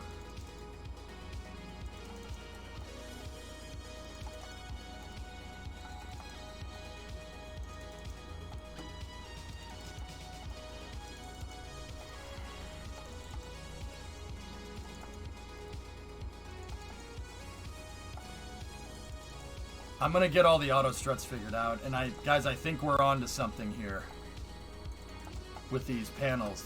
And now, don't get me wrong, I probably could have done this with square panels too, but I like keeping the triangle kind of shape going. I think it looks good, and it would be the same amount of parts, more or less. Surface area is surface area, you know? It would be the same amount of parts. The triangles are easier to fit into weird shapes.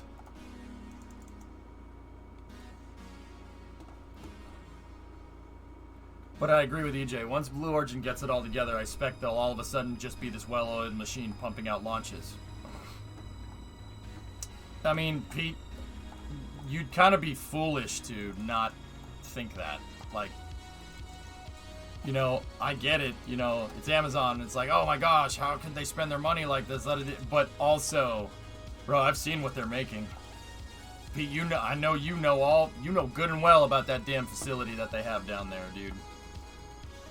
At Kennedy, it's pretty insane.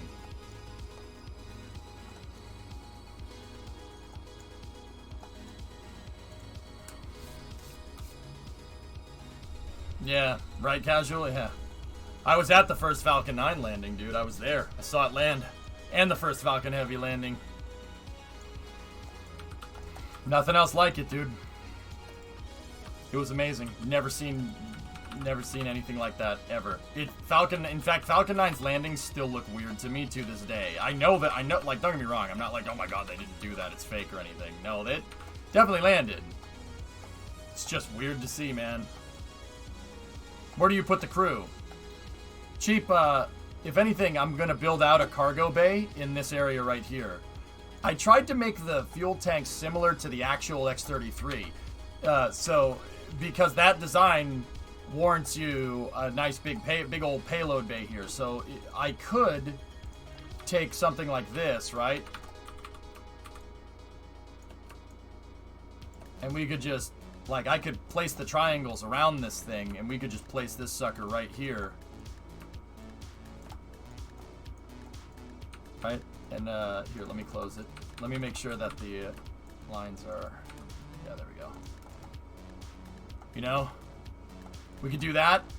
I could make an even bigger payload bay down here. Basically, I'm trying to design the vehicle so the center of mass of this thing is right here. The reason why I'm trying to do that is so I can take payload up and take payload down. Nice, Imperator. Congratulations.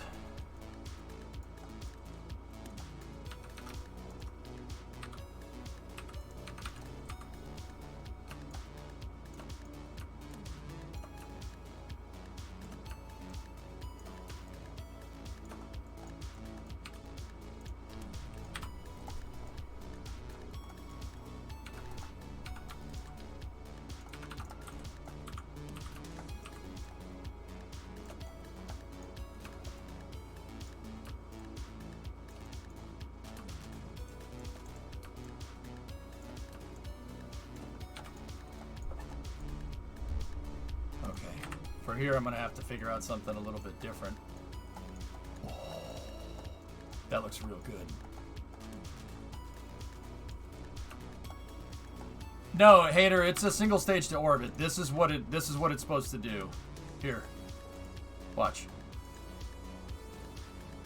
Will we see a flight today? If I can get this done, Kyron. Yeah.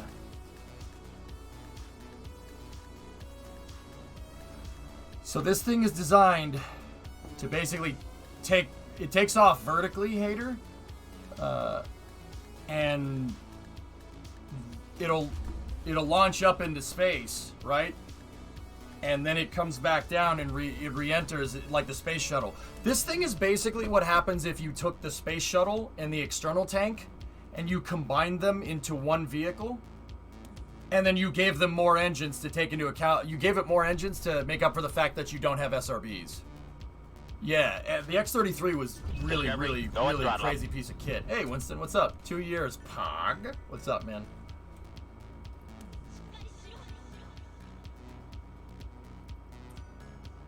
Winston, what you thinking? Hamverbot? Hamverbot. It didn't have a huge aero spike. The X-33 Neo would have had two of these things, an RS-2200. The RS-2200 is what's called a linear aero spike. A linear aerospike engine is basically a bunch of little babby rocket engines right here. See these little babby rocket engines? A bunch of little babby rocket engines shooting flames inward at a... Basically, if you look at like a rocket engine from the sides, right? You have your nozzle like this. An aerospike flips it. Now, I could go into explain plumes and under expansion and over expansion, how all this works. Long story short, by shooting the flames against this against this nozzle right here, you're never going to get flow separation off of this thing. That's too complicated. Long story short, the thing will put out the same amount of thrust and the same specific impulse. So that's your efficiency. That's how efficient the engine is. It'll put out the same efficiency down here and up there. You don't need two different types of nozzles. Yeah, Tim has a great video on aerospikes. Yeah. See last. What's up, Ian? I think it will be Sainz, Verstappen, Perez. Okay. Hamverbot. There's some neat new info on the Roadster plaque at the Peterson Museum. Yeah. 1.1. Ian, that's like neck snapping territory. 1.1 second, 0 to 60 is like 5 or 6 Gs. You're gonna need like a Hans device to drive that car around.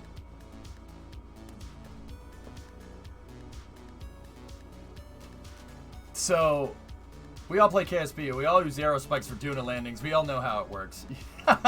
Yeah, Miming Pirate. Except the one in KSP is a toroidal aerospike. This is linear. Once again, and I could get into, if people wanted to know, dude, I could get into why it is the way that it is. Long story short, you're never going to get an under and over expanded plume with this thing, because you're spraying the gases right up against the nozzle.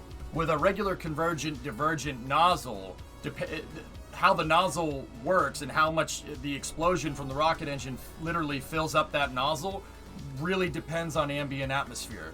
That's why first stage engines are cut down and they're a little short, and upper stage engines are really freaking long. Because of the ambient pressure. The aerospike you don't have to worry about that. Yeah, you can tell it's an aerospike because of the way it is. The X-33 was supposed to have 2 of these, and the X-33's design would have been a pathway to building this sucker. This thing. The Venture Star. Venture Star is basically a bigger version of this, with a gigantic shuttle-sized payload bay in the top. This thing would have been freaking huge, comparatively to the X-33, about double the size.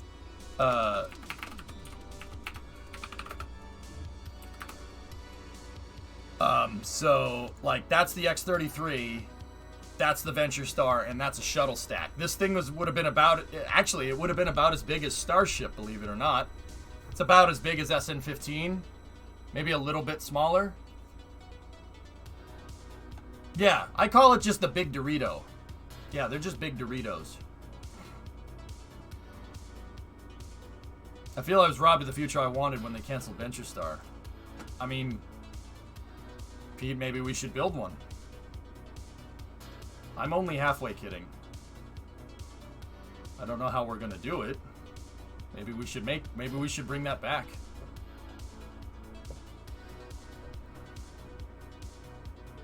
How large is your research folder, and could you zip share it one day? Hang on.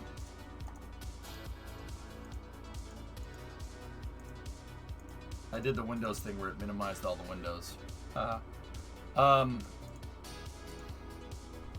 Research folder isn't that big, I don't think. It's only 2 gigs. I could do more. But I have Starship research pictures, but I honestly stopped with the Starship research pictures because you could just go on NSF and literally they get pictures of that stupid thing daily. Not stupid, I understand. So I stopped with that. I have a lot of SLS pictures, but SLS is really the same way. You can just find pictures on the NASA Image Archive. I have a lot of Saturn V pictures, and then the shuttle is the one I have the most of. But yeah, I mean, the shuttle stuff is super useful. Gamma is a start. My man.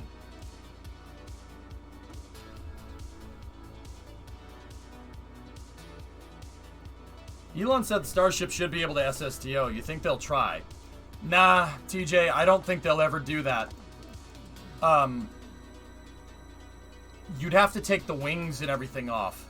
So like a Starship... So, when Elon says that Starship can SSTO, basically take SN15's nose cone and put it on top of SN5 and put 3 Raptors on it. That could probably make it. Yeah, that could probably make it, but nothing else.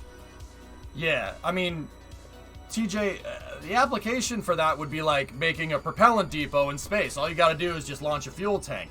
But see, that's where this thing doesn't really make sense. And Tim's video that Hater was talking about really kind of drives this home. A single stage to orbit really doesn't make any sense unless you're building your architecture around an SSTO. So why launch a single stage to orbit when you have a stage that can go underneath it, right? Like that's the running thing there. That makes sense to me. Yeah, I mean, so like what I'm getting at is that you could launch a Starship as a tanker, right, and get it into space by itself with no fuel once you get on orbit, right? Or you could put a super heavy underneath it and launch it with a full tank of gas and have it get into space with a half tank of fuel. You know what I mean? Plus, also on top of that, TJ, I don't want a single stage to orbit something into space and then have something with no fuel be on orbit without any propulsion systems to move out of the way in case there's debris. That's a very bad idea. Yeah, unguided upper stages falling down uncontrollably? Yeah, that's a bad idea. We don't want that. I don't think I need to say why.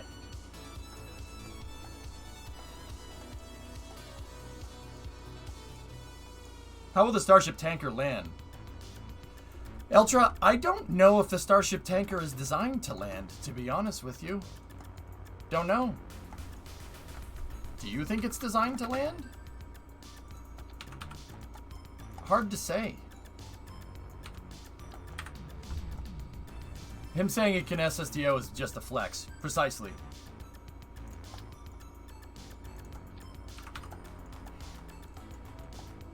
What? SpaceX is not landing things? Guys, I think SpaceX is going to build tankers. They're going to have tanker versions of Starship.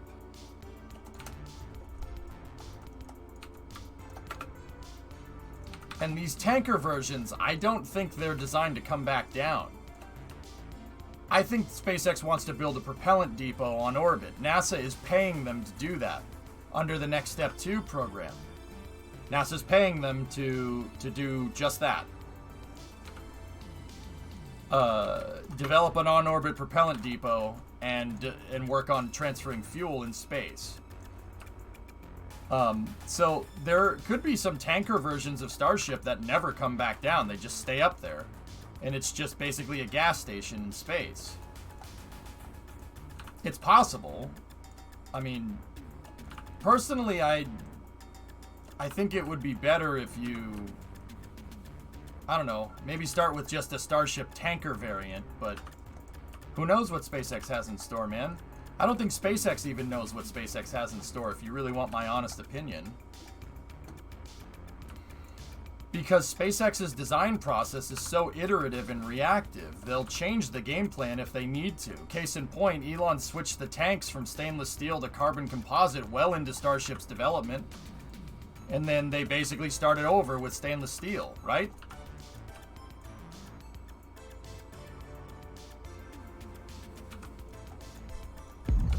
Whoa, what's this? It's a new single stage to orbit project that I'm working on.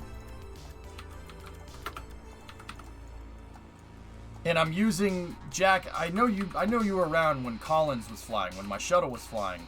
I'm building a Collins-derived thermal protection system. So I'm taking the TPS that I had from my space shuttle, and I'm applying it here.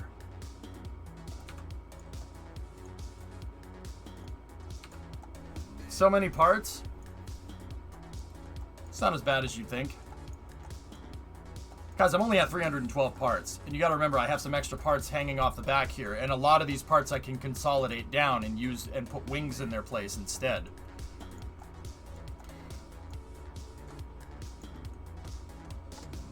Oh my god, Elob was right. I think after 2020, the idea is to switch to Vulcan Centaur Plus for heavy lift, not stick with Delta. Elon Musk says, maybe that plans work out, but I will seriously eat my hat with a side of mustard if that rocket flies the national security spacecraft before 2023. I thought 300 was our max part count. It is, Chief. These triangles I don't necessarily need. I can use wings for that. Just these higher geometric shape areas, dude. I don't want wings there because Kerbal doesn't like wings like dihedral and anhedral. And if I want this thing to fly like the real one, I really need these wings being the one doing the influence there. So I would, in reality, just want wings on the top and wings flat on the bottom. The exact same way that I built Collins. Here, I'll show you. Now, Collins does have some crooked wings here and there, and we got around it. But check it out. This is my space shuttle that we made. Does it look like the shuttle? Oh yeah. It ended up being 392 parts, and yeah, that does kind of suck. But the panel thermal protection system helps load down the nose, dude, and it helps make the thing fly better. But see, I have a panel system all the way on the bottom to help keep that center of mass low, because there's a lot of stuff on the real shuttle that's in this little crevasse right here that helps keep the COM low. This helped me make it this helped me to make this thing fly more like the space shuttle. See, look at our center of mass, center of lift. This is the key right here to building a good space plane. Check that out. See how the center of mass, center of lift does not change? See, it doesn't change at all. They stay right next to each other, no matter what I do with this thing. Now, it starts to get a little janky when you exceed a 70-degree bank angle like this. So that's 85, 80, 75, 70. See how it starts to get a little jank? Like the center of mass starts moving, or the center of lift. The real shuttle couldn't exceed bank angle 70. And once again, this isn't necessarily designed to do well in Kerbal. This is designed to fly like the space shuttle. That's how I designed Collins. I designed it to fly exactly like the real shuttle. So I have wings in certain areas here to affect the wings, to make the wings work like shuttle wings for the most part. This is what I'm aiming to do. My Venture Star has a Collins-derived thermal protection system. Collins is the name of the shuttle. This shuttle is an analog. It's about as close as I can personally get to building a real shuttle. It works and acts exactly like the space shuttle, but a Kerbalized version of it, right down to the scale, the delta V numbers, everything. It's as close as I can get. Well, it was as close as I can get as of last year. I could probably build a better one. I went and studied payload-based schematics for the space shuttle, and all the latches are in the right spot. So if anybody here was like a former shuttle payload bay engineer, they would know exactly what all this stuff is and what it does. I copied the payload schematic, the payload-based schematics from the shuttle, which are in the operations manual.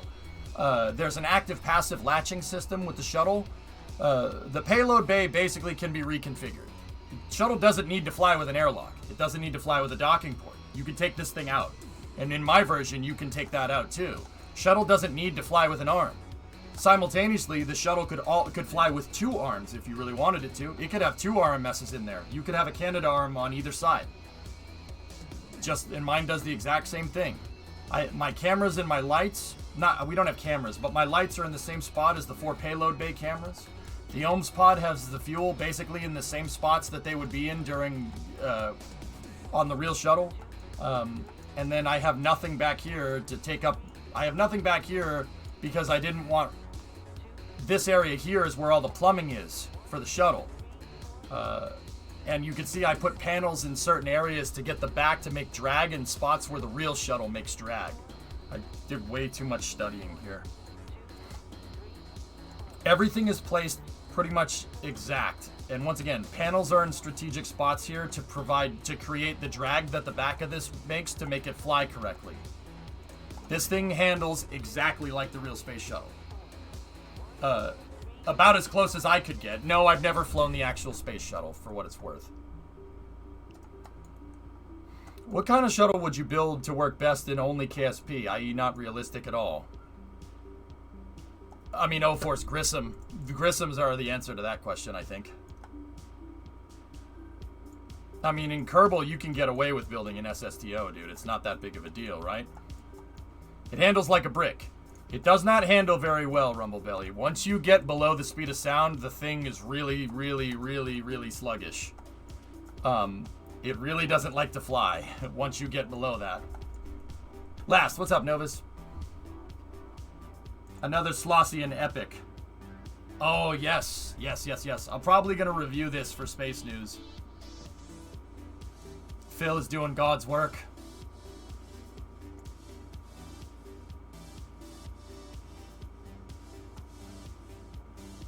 Oh, wow. That's amazing. Yeah, we're going to read that. We'll read that for Space News. Novus, you going to be around? Yeah, I want that. Anyway, let me finish working on the TPS here. And see, the cool thing about this in mission mode is with Collins, guys, with my space shuttle, I played with revert save on. So I tested it. I tested re-entering that thing 1,000 times. With this thing, I could just launch it if I want to test how the thing flies. You could just launch it with half of a fuel tank. It can go up, turn around, and come back. So we can get a lot of atmospheric testing with this. And with my upgraded comms array that we launched the other day, we shouldn't have any problem with this thing through re-entry if I put the right antennas on it. Hey, Jake, what's going on?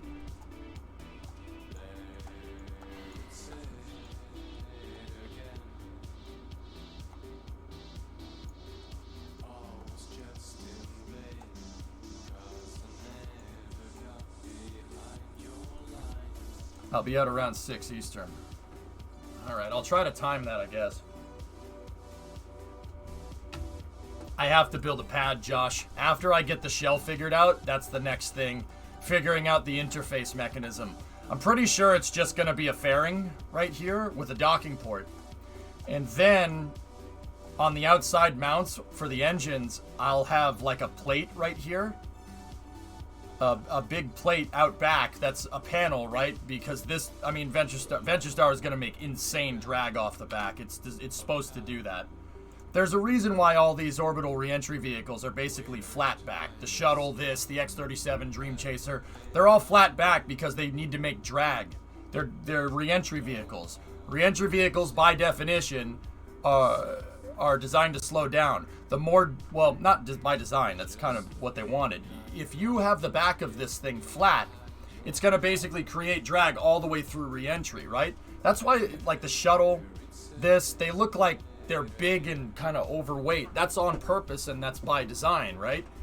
Because the more drag you make, the less work your heat shield has to do.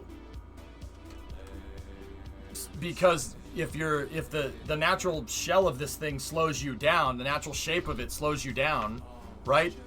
You don't have to worry about going, you can bleed off speed, basically. I mean, that's why the shuttle flew like a brick. NASA didn't just, and Josh, I know you know this is more for everybody else.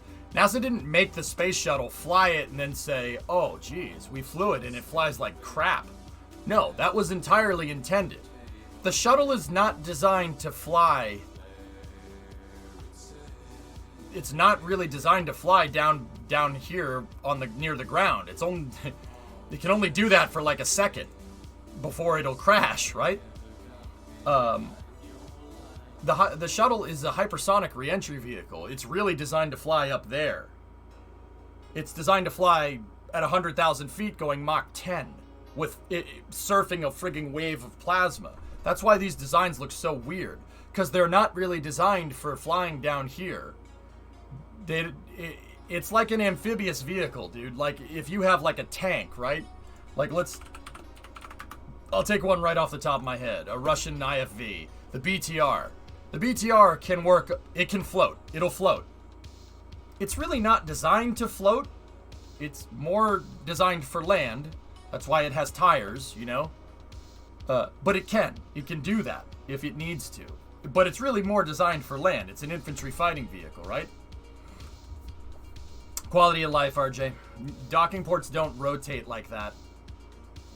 The only time they rotate is to latch themselves. Some docking ports, RJ, work kind of like a bottle cap, where you have to turn it to lock everything in. Soyuz kind of works like that. Is this vehicle going to carry crew? It should, man. So yeah, eventually. RS-2085E is firing right now. Cool. Neat. Are you sure that you haven't flown the shuttle in a previous life or an alternative universe and somehow that knowledge got transferred to this universe? When Elon had the correct hunch. Wow, Chris, that link got all messed up. Why are we looking at a BTR? I'm talking about the space shuttle. Believe it or not, Kim. I know, it's a BTR 60. Nice IFV. Not a bad piece of equipment, I will say. It's amphibious, right? That's the point that I'm trying to get at. This thing is amphibious, right? It can drive through rivers. The idea is that if you're fighting on the Eastern Front, which is, if the Cold War ever went hot, that's probably where some fighting would happen. There's rivers and stuff. The Red Army, remember, you got to cross those rivers? Yeah, something, Stalingrad, something. So this thing is primarily designed to drive on land, but it can go on water. It can do that. It'll float. Sure, why not? The shuttle, in the context of what I'm talking about, the shuttle, and Chem by proxy, Buran as well, they aren't really designed to fly down here so much. They can do it. It can do it like OKGLI. You can do it, sure. But they're really designed to fly up there. They're designed to fly going Mach 10 at like 62 miles or 100 kilometers up. They're designed to fly up there, not down here. That's why they fly like trash. That's why everybody says they fly like trash. When the shuttle's up there flying through re-entry, or Buran, or if the X-33 ever flew, the X-37, Dream Chaser, pick your re-entry vehicle. They're designed to fly up there. That's why they look different than a regular airplane. They're really designed for up there, like a BTR is designed for land primarily, but it can also go in water.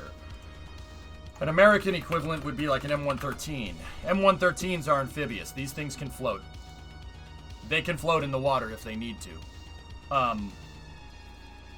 If they need to. They're really not designed for it, but they could. Don't restructure your segment around me. Aldridge, the NASA TPS focal, has a lot of good answers. He explains it well. Nice. Explain the Bradley.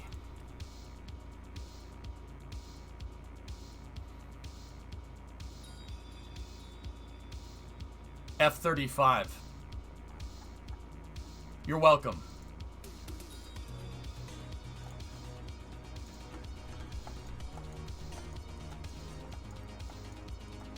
Is that a good enough explanation, man?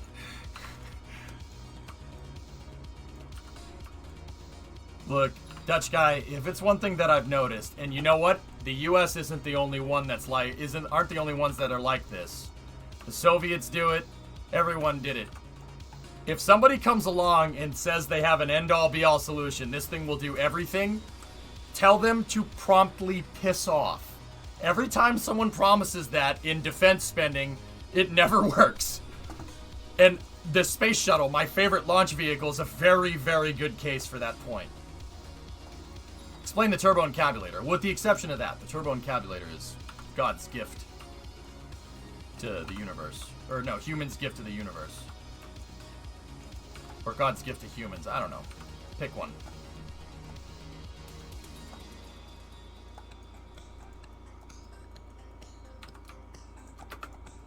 Exhibit A, the A-10. Ugh. Glorious. And before you just think I'm making farty noises, if you don't know what the A-10 sounds like when it fires its cannon, go look it up. It sounds like a zipper. And if you hear that sound, that means it wasn't shooting at you. Yeah. Because the bullets come faster than the sound. Good old physics.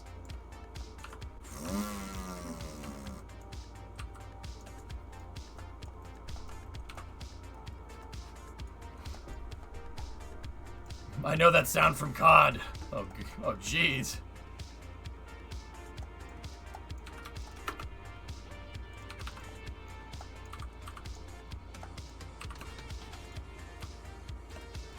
Dude, I'm telling you, here comes the Pima story for the regular viewers. For the people that haven't watched me, I was at the Pima Air and Space Museum in Arizona And that museum is right by a huge freaking Air Force base called Davis-Monthan. It's where the Boneyard is, right? It's in Tucson. The reason it's a big Air Force base and the reason the Boneyard is there is because of the desert. Planes don't rust in the desert. Nothing rusts in the desert. No metal. It's really good for the metal because it's warm and it's dry, right? So there were A-10s doing training sorties flying out of Davis-Monthan when I was there, right? And Pima's not on approach for the runway, but it's one of the entry paths for the runway that the A-10s were flying is pointing towards Pima, right? So, like, an A-10 was entering the glide slope, right? And I'm probably not using those terms correctly, right? But an A-10 was entering the damn glide slope, and for a split second, that A-10 was pointed directly at me. And don't get me wrong, I wasn't like, oh my god, it's gonna shoot or anything. But I will admit that my mind had a fight or flight. Fight or flight took hold for like a split second, and I'm like, no, it's fine. No, it didn't go burr. I was standing right here by the 787. See that? And I was looking this way. And if you look this way, I could see the A-10s flying around. One of the A-10s flew right here and took a right to land on the runway. And it was coming this way, took a right here and then went that way. And I was sitting right here with Saber. And just for a split second, like I saw the front landing gear light. And I'm like it was directly, I was looking directly at it. And I'm like, I don't like that at all. Yeah, it was just for a split second. Like, don't get me wrong, I wasn't like, oh my god, it's an A-10. Like, it was more like, wow. Imagine that being the last thing that you see. That would really suck. Yeah, all the A-10s are in these little hangars right there. They're in the covered hangars. See them? Yeah, no, it was like, yeah, it was the same kind of, yeah, Dutch guy, exactly. If anybody that's ever served, you know, or knows a little bit about firearms, you know what flagging is, right? That's when you point the business end of a gun at somebody by accident.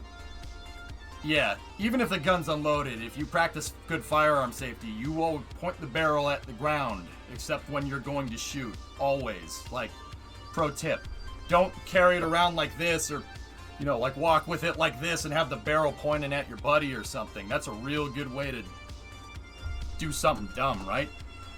So, like, dude, I've been on the range before, and I've had someone flag me with an AR-15, and I'm like, get that thing away from me, dude. Like, it was the guy's first time shooting, so it's not a big deal. To be fair, it was my first time shooting, but I knew that as well. That was in Florida, right? What caliber is the A-10? 30 millimeter. Golf ball. T-man. So, like, it was that feeling, but with an A-10. Like, it was, dude, the GAU 8 was pointed directly at me. Like, directly at me. And I'm like, that's fine. It's fine. It's fine. And yeah, that was what my subconscious kind of popped in. That was the thing. Like, wow, that would really suck if that was the last thing you ever saw. That would really suck. Was it loaded? No, they were flying training sorties, dude. And the AR-15, no, there was no magazine in it. No, but still though, you don't point the business end of a gun at anything you don't intend to shoot. That's Firearms 101. Don't point it at anything you don't intend to shoot a bullet at.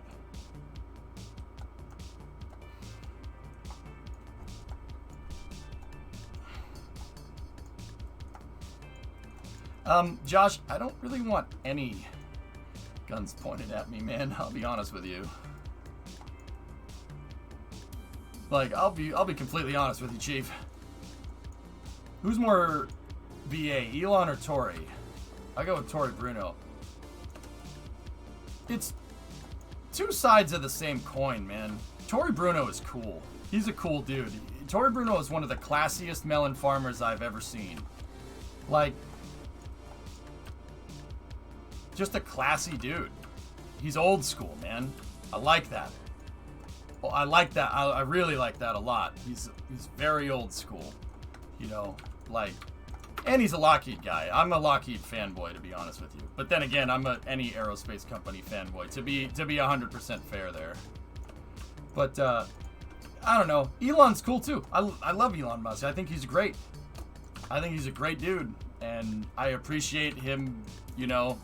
Guy could have sold PayPal and could be living on a beach doing nothing, but he, you know, he didn't want to do that. And I really appreciate that, man. That's cool.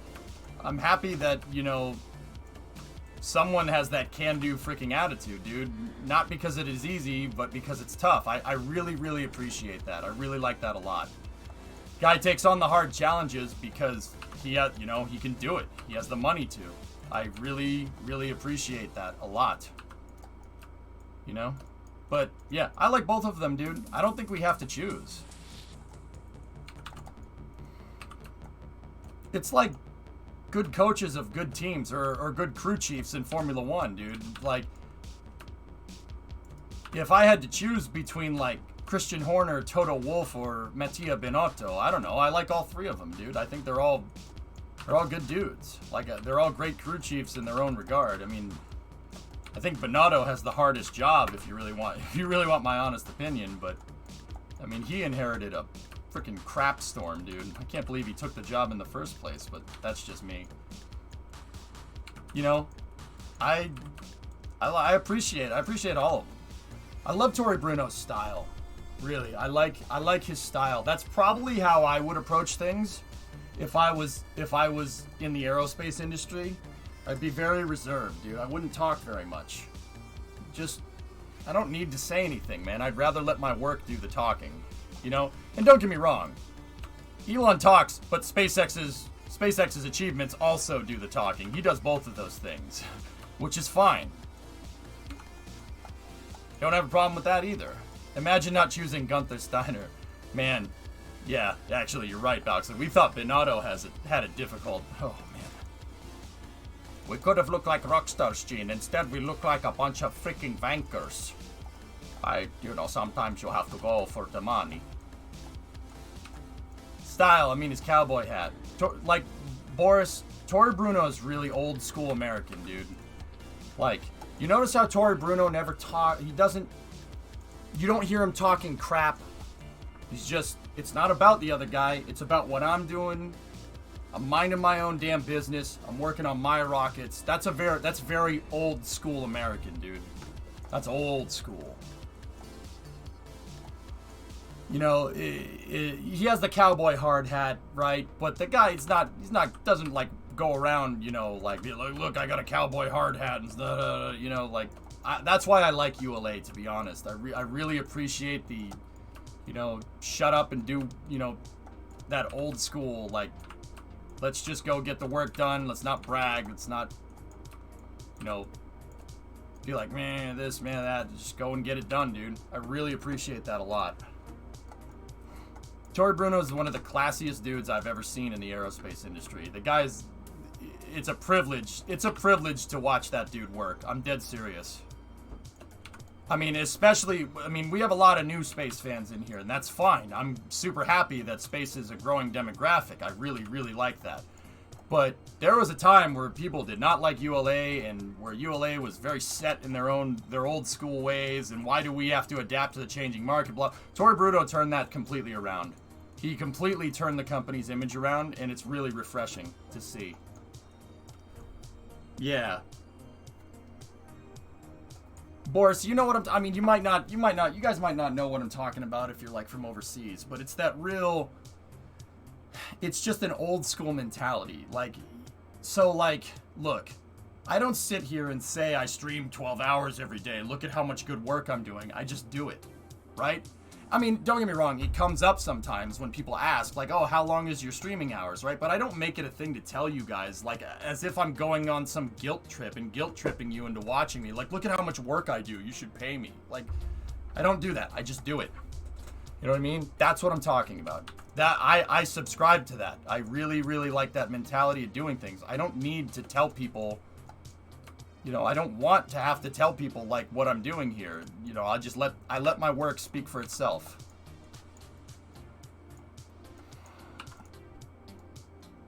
Caden, the problem is that the texture on the manipulator, see how this is aligned? If I tried to rotate it, dude, like that, it would be exceedingly difficult to get it lined up, but I'll do it just for you.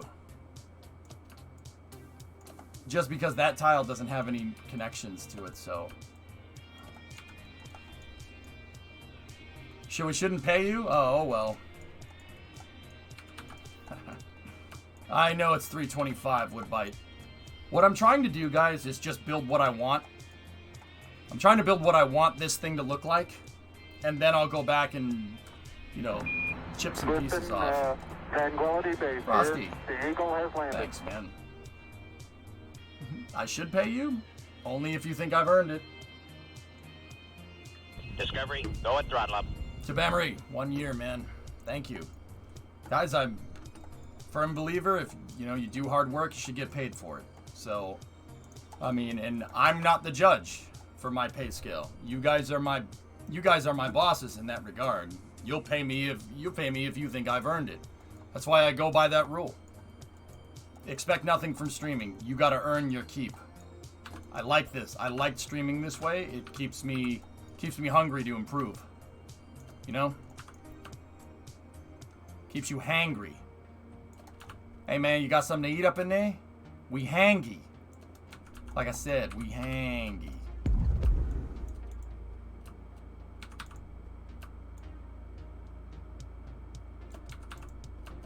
I like working this way. I wouldn't do it any other way. I don't think I can do it any other way, to be honest with you. More than earned your keep. Thanks, Nikki. Well, in all fairness, is this below 350? If this is below 350, we're good. I'm aiming for 300, but Kyron, I could probably get these parts down. What I'm doing is I've decided I'm just gonna build the entire fuselage out of triangles first, and I realized that we could use these bigger triangles here, and that's all fine, right? And then I'll try to see if we can use the bigger triangles down here as well to sculpt out the bottom. And then after I've made the fuselage out of all triangles, it's probably gonna end up being Discovery, like, go at throttle up. jeez, guys. Kyron, give it a sub to Knives. And get a hard hat with a mullet attachment. Hell yeah. Yeah, Frosty. My bad. I'm gonna sculpt this thing out, and then like a guy that makes statues will chip away at it, and we'll find places where we can optimize. Because I'll tell you, I really don't want to have this entire thing made out of panels that'll throw off the balance of the vehicle. And no, I'm not just making stuff up like that to sound, you know, like, oh, look at how important I am, the balance of the vehicle. No, Kerbal, whenever you try to make any kind of shuttle in KSP, usually a byproduct of that is that it's really tail heavy. The reason is because of the mass fraction of engines versus fuel tanks in KSP. Basically, how much fuel tank there is versus engines, right? And anytime for instance, if anybody here has ever tried to build a shuttle and you go to re-enter, it flies fine through a good deal of re-entry, and then you start getting into the atmosphere, it flips over and flies backwards and tries to do a starship. That's what I'm talking about. My panel thermal protection system up front, this whole thing that I have highlighted, is designed to bridge that problem. It's designed to fix that. By putting panels up at the front, yeah, you do create a little bit of drag, but you're also weighing down the nose of the vehicle. And that moves your center of mass forward. And moving your center of mass forward like that gets you a more inherently balanced vehicle. It's not the first time I've done this. The panels do provide lift, Woodbite, but they also provide drag. And before people say, oh man, that's going to weigh down the nose too much, well, check it out, man. Each one of these panels is 10 kilograms. It's 10 kilograms, and it's an equilateral triangle with each edge being, I don't know, 50 centimeters. So it's a 50 centimeter equilateral triangle that weighs 10 kilograms. That stuff's aluminum. From that mass, that's got to be aluminum. So this would be like making an aluminum fuselage. And yeah, I get it. The aerodynamics in Kerbal aren't fluid dynamics. This isn't going to...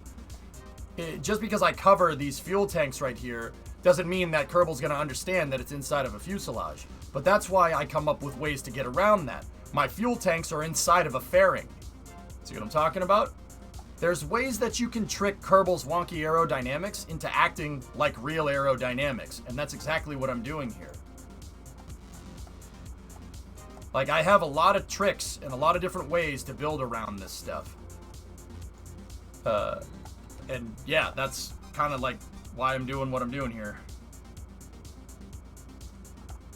Are these panels really heat protecting? They can, Boris, yeah, if you set them up right. I gotta do testing with that.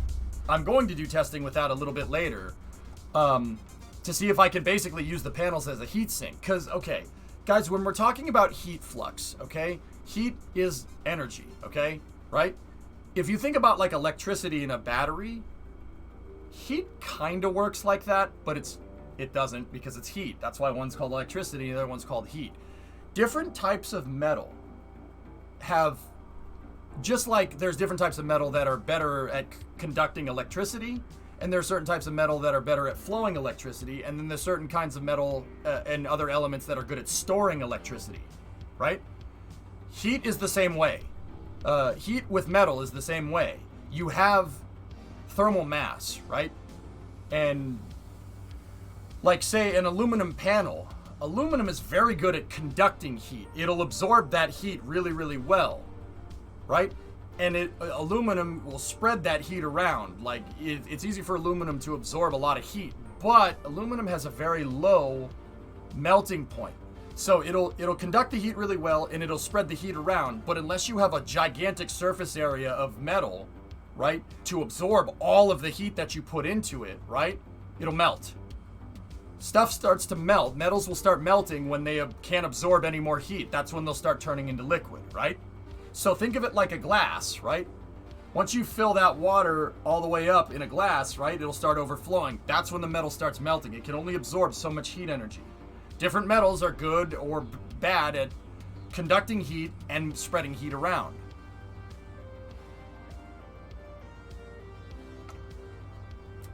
So, like, there's a reason why the shuttle, for instance, the shuttle's frame is made out of aluminum. It's made out of aircraft aluminum, and that makes it. Aluminum is not very good. If you just had an aluminum heat shield, it'll just straight up melt. There's no way it could absorb all that heat, the heat flux that's happening during reentry, right? There's no way it could do it. But if you make it out of something different like titanium, titanium will conduct the heat really well, and it'll store the heat even better. Titanium is better for a heat shield. So there's a reason why the shuttle, for instance, needed tiles, and something like the SR-71, the SR-71 does not need tiles. And because the SR-71 is entirely made out of titanium, the whole frame is made out of titanium, which is insane. Titanium does not corrode, it does not rust, and it's very good at absorbing all that heat. Now, don't get me wrong, the SR-71 does not fly anywhere close to what the shuttle flies at, like not even close. The shuttle goes Mach 25. The SR-71 can go Mach 3 on a good day. Whoa, that's as fast as we think it can go. I'll bet you on certain suborbital trajectories, the SR-71 could probably go faster than that. So, yeah, this is basic physics, dudes. This stuff's really cool. This stuff's super interesting. So, like, different metals will absorb different amounts of heat. And now, if the panels, to tie this back into KSP, right? I have a theory about these panels. These panels they have a mass ratio that's somewhat similar to aluminum. Now, I'm wondering what the flux is. This thing cannot take a high temperature by itself. It really can't. 200 Kelvin is not very high that's not enough to be able to survive. Like, if it heats up, it'll break.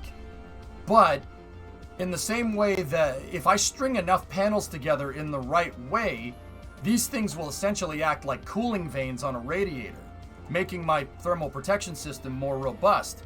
Because if I'm thinking about this right, these panels work like aluminum. And if they work like aluminum, you're going to need a lot of surface area to shed that heat off. Now, that's not something I can particularly test until I get this thing done.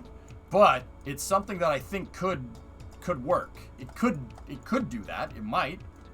I know that's how that ends up working on my space shuttle, but I need to see if that's because of how I built the space shuttle, or if it's just because I can place the panels however I want and they'll just conduct and move the heat around, right?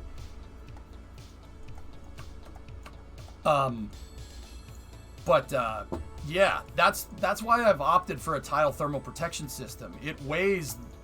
First of all, it's true to VentureStar. VentureStar did have a metallic thermal protection system, and you want to get into some insane material science, right?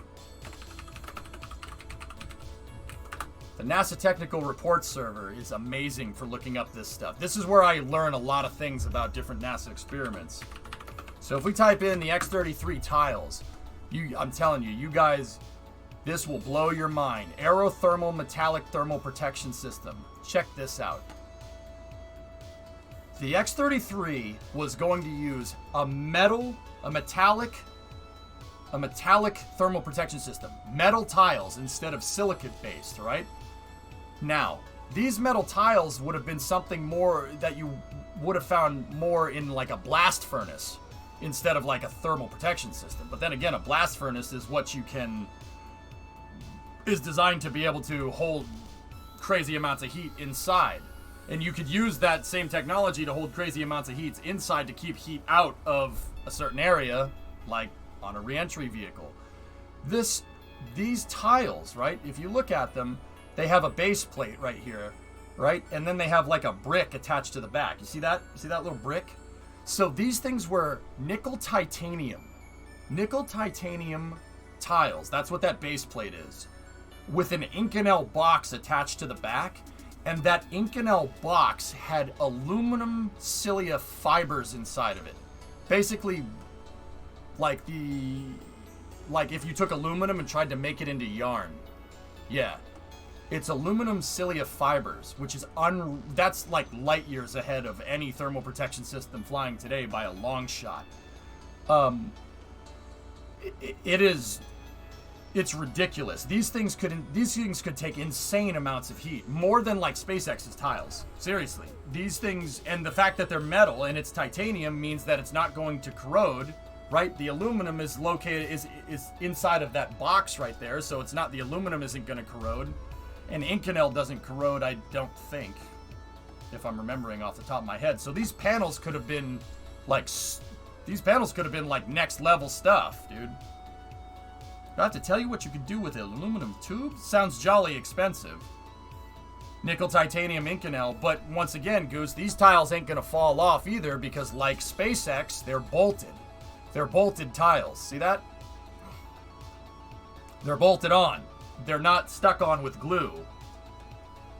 So if you're using like a titanium screw or a titanium bolt, right, with a titanium plate, yeah, the thermal protection system for one-time use or for one-time buying, it was probably expensive, but that's just the thing. You don't need to buy another one. It's a one-time thing. It's like buying a Ferrari, you know what I mean? You buy a Ferrari, it's expensive. Now, maintaining it is not as expensive as buying the damn thing, but you still have one. And just like a Ferrari, this thing catches on fire during certain parts of its operating regime. Wait. Yeah, see that? Insulated plug cap insert on top of a bolt. Do you know why the space shuttle didn't use bolt-on tiles? Cost?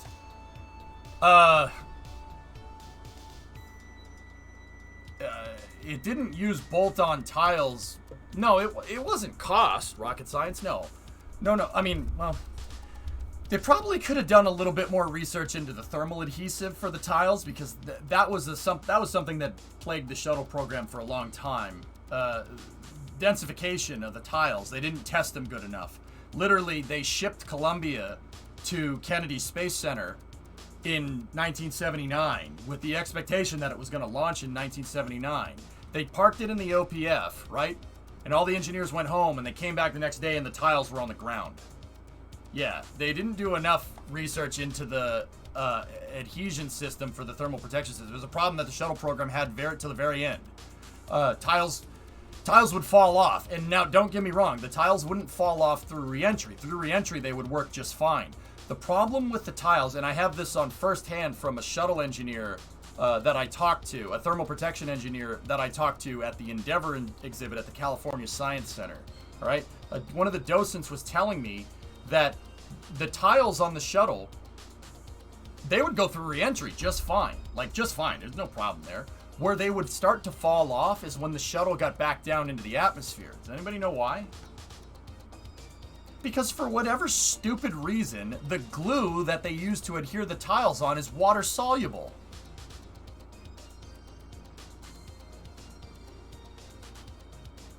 So the shuttle would fly back down into the Florida atmosphere, right? And anybody that lives in Florida knows it's a little bit on the humid side down there sometimes. The tiles being silicate-based, they're like sand, right? It would absorb water. All that water would condense in the tile, and it would, the glue, it's soluble to the glue, so it would basically dissolve the glue and the tile falls off. So that was a problem that they had throughout the entire shuttle program. And how they fixed it, one of the ways they got around it was they did a field modification to they did a field modification at Kennedy to the shuttle throughout its tenure.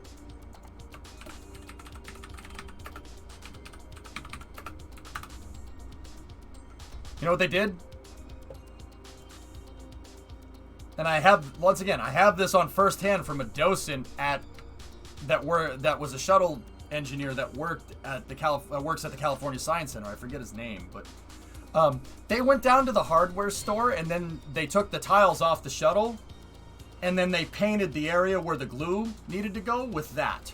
That's deck sealant for the people overseas. I don't know if you guys have Thompsons over there. They painted the body of the shuttle with deck sealer and then glued the tiles on. And that was enough to have the tiles not fall off, but they still did. Yeah, they put deck sealer on it, Dutch guy. Yeah, seriously. Drove down to Home Depot. They drove down to the hardware store and said, hey, we need deck sealer. And they're like, oh, how big of a deck are you making? An acre? Yeah, about an acre of surface area. What? It's for the space shuttle. What? Yeah, oh yeah, they went down to Home Depot, cleaned them out a water sealer, and then started buying the stuff wholesale. And they painted the shuttle, the aluminum chassis of the shuttle with the water sealer, and then glued the tiles to the shuttle with the water sealer, and that worked. That was enough. But once again, rocket science. Going back to what you said, that has nothing to do with cost. That's just, well, it's not the cost of the tile, it's the lack of development. That was the big problem with the shuttle. It was rushed. That's the problem. It's freaking rushed. It was rushed. It ended up being rushed because they underfunded it. They underfunded the shuttle basically from its development to NASA wouldn't really get big funding boosts until Reagan came along with the strategic defense initiatives in the early 80s. So yeah, I mean, you look at NASA's budget, it dips, and it dips badly in the 70s. Real bad. Not out of the ordinary. For the longest time, Boeing used turtle wax as a parting agent to get composite parts out of molds. If it works, it frickin' works, dude.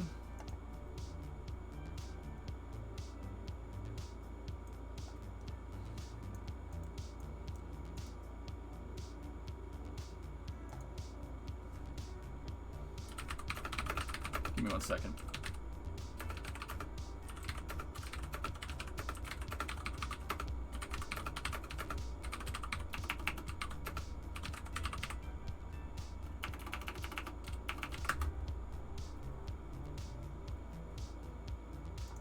Just gotta send an important message out.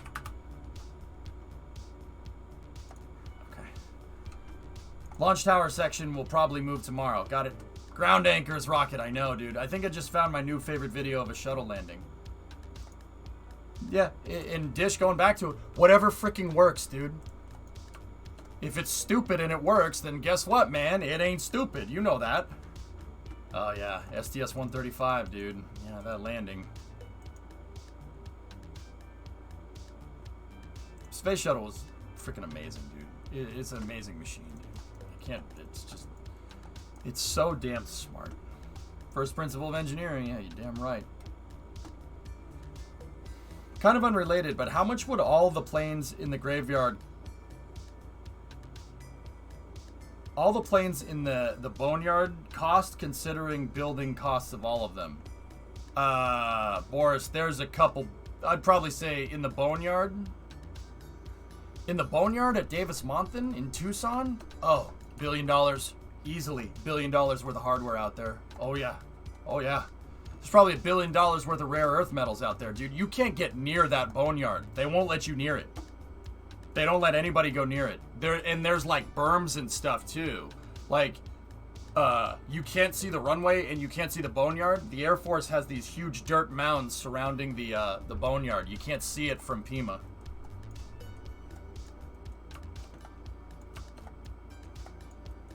Yeah, Boris, what they do is they do a production run of planes, right? And then, you know, the first serial numbers of the planes, they gradually phase out once they reach maximum operating capacity. Because in real life, there's metal fatigue on airframes. So that you can only get so many hours on the airframe, and then you get into uncharted territory, and you might have a wing fall off or something, right? And then when they do that, they'll basically park the plane out at the boneyard, and they'll pick parts off of it to keep the fleet going, of F-16s, F-4s, whatever, C-130s, C-5s. So like the U.S.'s strategic airlift, dude. So rocketology, you know about these planes. You probably jumped out of one. The C-5s, we haven't ordered a new C-5 from Lockheed for like 40 years. The Air Force buys in bulk. The Air Force bought in bulk. They bought a ton of them. They bought like a production order for like 100 C-5s or something. And what they do is they just keep upgrading them. They just keep upgrading them, and they just keep upgrading them, and then if one reaches its maximum usage, just park it in the boneyard, put covers on the engines, and literally just leave it there. Covers on the engines, covers on the windows, that's all you gotta do. Seriously, just park it. It'll be fine. Yeah, that's it. You can just straight up leave it there. It'll be fine. Yeah, exactly. Not just hours, but takeoff and landing cycles. Planes that run a ton of short routes can be retired with relatively low hours. There you go.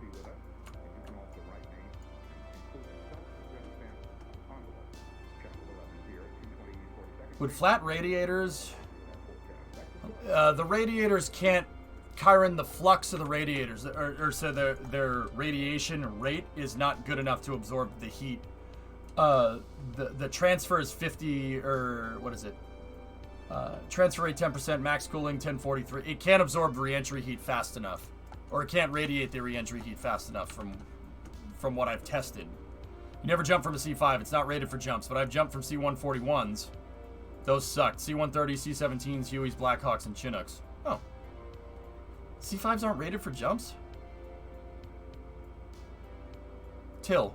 I mean, I believe you, Rock. I'm not going to say, well, what, really? No. That's awesome, dude. Rocket. Don't lie. I mean, GraphShark says rocketology is a chat.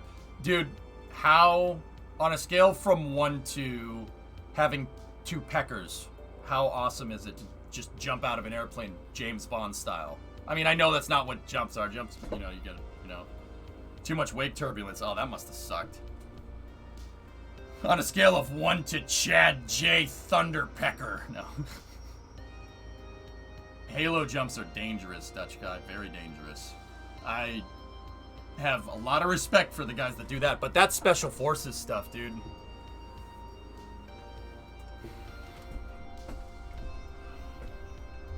Alright, anyway, let's keep going. What part of the shuttle did the sonic booms first? What part is the first to hit the air, T-Man? Hey, O'Keefe, what's up, dude? What's that? What's that a link to? I can see the link. What's up?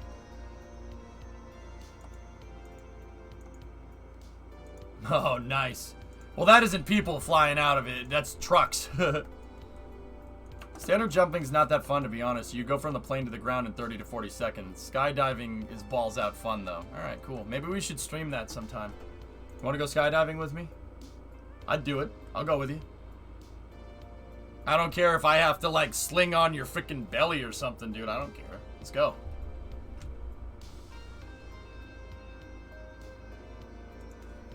It's getting there, King. Yeah, we're getting there. I don't know what I'm going to put right here. Yeah, Panda Man. Yeah, no, stream it. Absolutely. I'm no longer rated. Been too long since you've jumped.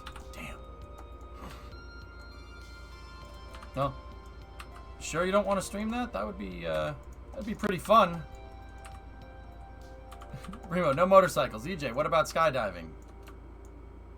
Novus, it's just how my mind works, man. Civilian jumping is expensive. Yeah, but Rocket, we're streamers. If we stream it, it's a business expense, bro. See, I'm learning how fun this game is. This is a fun game to play. Yeah. Just like I write off truck parts. It's fantastic. The whole wiring harness and all the sheathing for the wiring harness on the truck. Yeah. Wrote that all off. Yeah, bro, I wrote that. That's all been written off.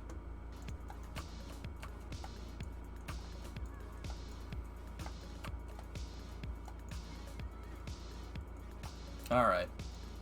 I'm not sure what we're gonna do here, but we're at 325 on the part count. There are some things with this that I'm not.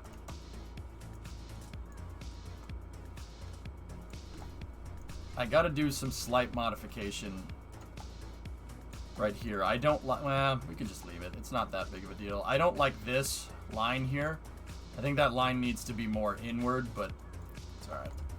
Put the cockpit there. I want to build it, King, so you could have cargo or crew versions of this thing.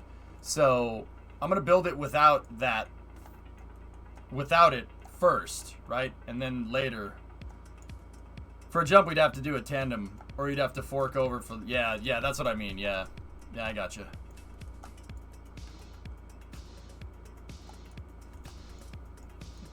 Alright. Now, how are we going to do this back part here? Let me get rid of this. Let me get rid of that for a second here, and let's get in here, Lewis. Get in there, Lewis.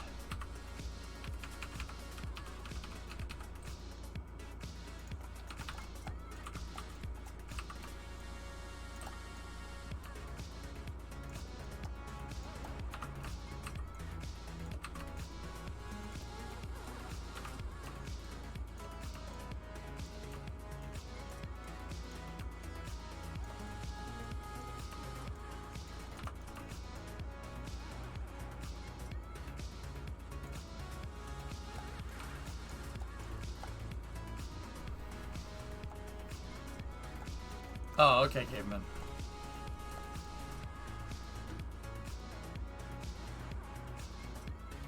That's the Italian in blood. Italians have made an art form out of cheating on taxes. Ooh. Ooh. Ooh. Oof. What can I say?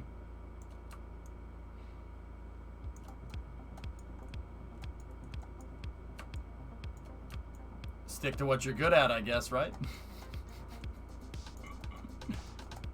How about 2 cylindrical fairings in a V shape for the top sides? Chief, I'm not sure I want that. Fairings, I found from the K90 that fairings that are placed like this and not perfectly straight can cause insane side slip. I don't want that. If you noticed, that's why this time around I made all my fairing plates for all the tanks. Like, I could have turned them inwards a little bit, but I didn't. They're pointed straight.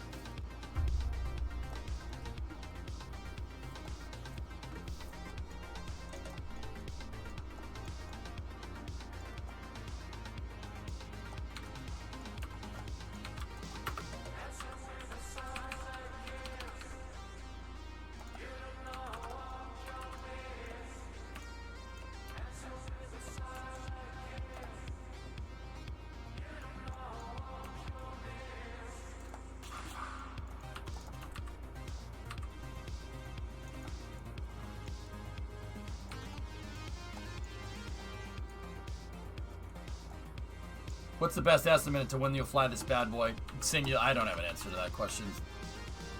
I'm aiming for the end of this week, dude, but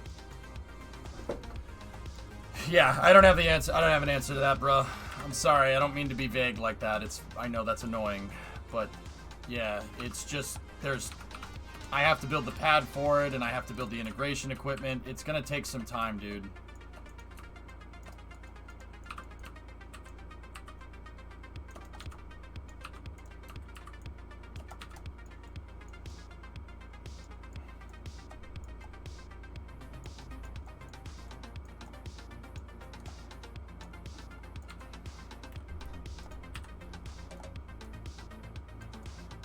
It does look cool though, doesn't it? I hope my thermal protection system works the way I think it's going to work. I'll tell you.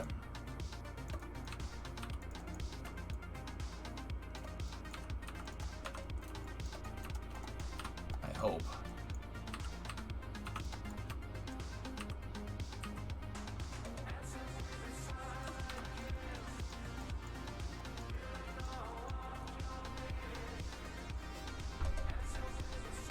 Jessa.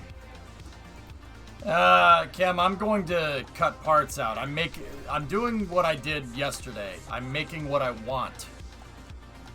I'm making what I want, and then we'll start taking away. Subtractive, you know what I mean? We'll start taking away after, dude.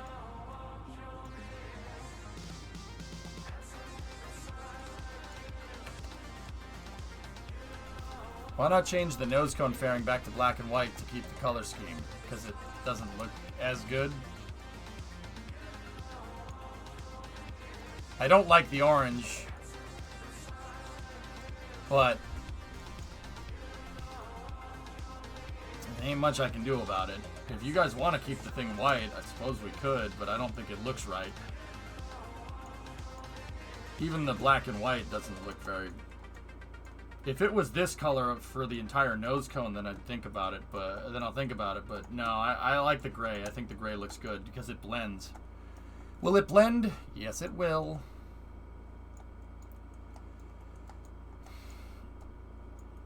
The white one's the lighter one? You think that looks better? I don't think that blends the shape at all. I think that looks horrid, to be honest with you. Maybe if we go with like a multiple...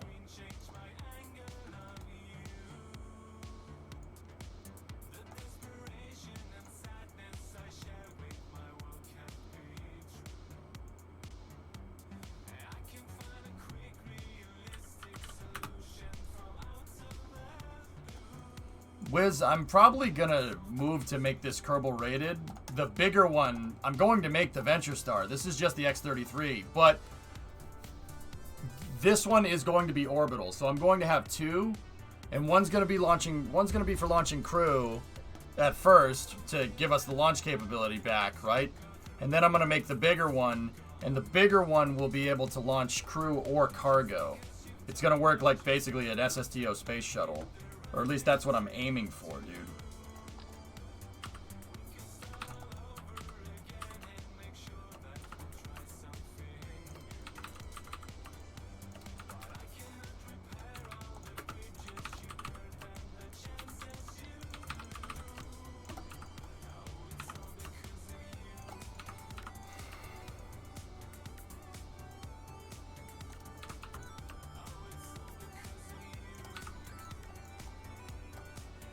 What about the silver fairing?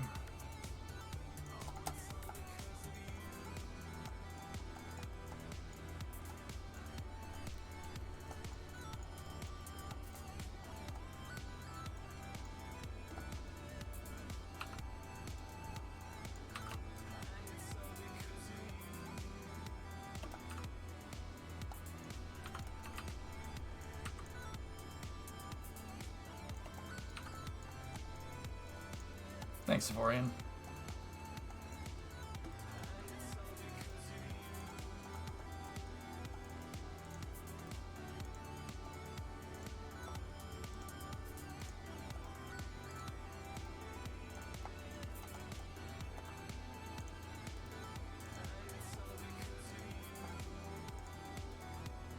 I can't believe you've done this.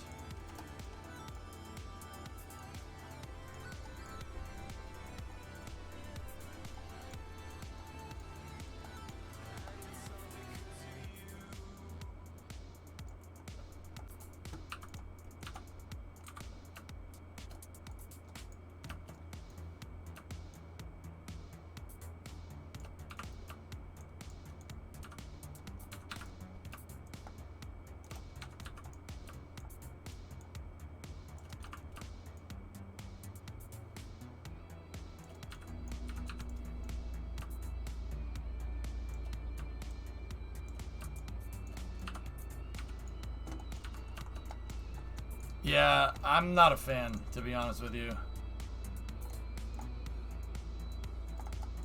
I like this one better. I think the gray blending really, I understand the orange stripes, but the dark blending to dark makes it look more like a fluid shape. Guys, you saw when I switched it to stainless how many errors how much like the panels look really weird. There are certain things about this TPS that I need to fix, but let me get like a better shape here, and we'll get to that.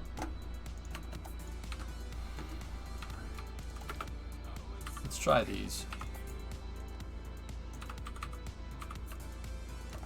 So check this out. We'll see the way these wings are, and this might not work. So we'll have to figure it out.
I could also do this out of tessellated wings. It might be less parts. Yeah, thanks, Uncapping. I just want to make sure we build something that I know is going to work. I don't want to rush something like Dart, and you know what? If I miss the deadline, oh well. I'm not going to rush this, and if it takes more time, it takes more time. So what? Like, I'll try in good faith to hit that deadline, right? But we could just use regular pieces for that. We don't need to split them.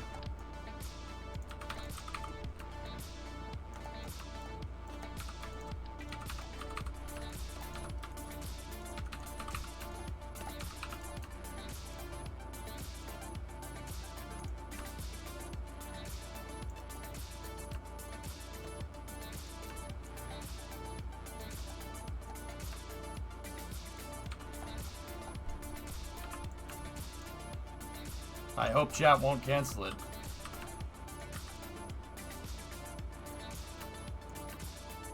It's not really up to me though, is it?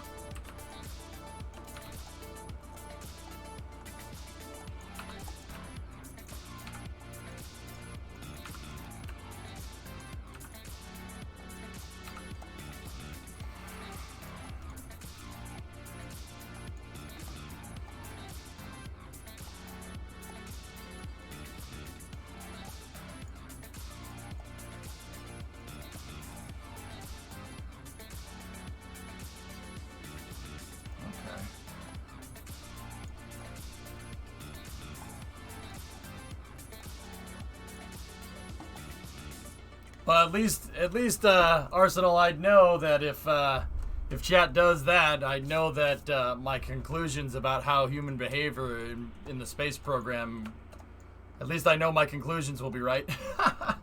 At least I'll know. Like, so I got that going for me, which is nice. Do you remember when we built the SR-71 for Wings Wednesday, the way you curved the wing joints? No, I honestly don't. I have a picture of it, though. I know I took a screenshot of the SR-71 flying around. Let's take a look. Or, you know what? I could just go look at the craft file. Yeah, I'll look at the picture. I'll be able to tell what's going on just by looking at it. I mean, it's not like I didn't build the thing or whatever.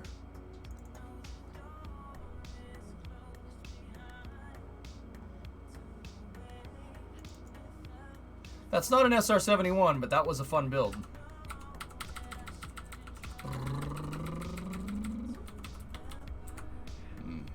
That was a fun project. Yeah.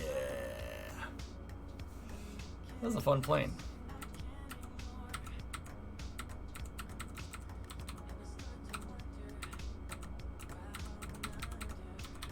Here's the U-2, and I think the SR-71, if I'm remembering, was the next Wings Wednesday build after that. Nope, it was the Concorde. Okay.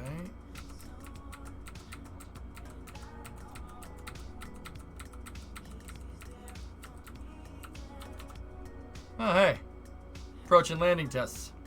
Rocket, look at that.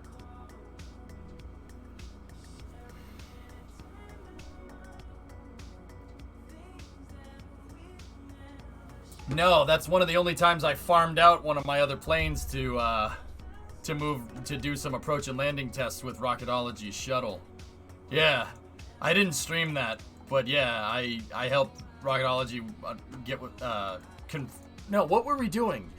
We were trying to figure out why your plane was unstable, and I think it was just Kerbal aerodynamics being weird. Nice, Toasty. Hell yeah. I've made every screenshot that you've seen, except for that twin-winged shuttle. That's Rocketology's. It had a yaw issue. Yeah, I remember now. Yeah, everything else, the 747s, the shuttles, everything else that you've seen is I don't do other people's craft files. It's very rare.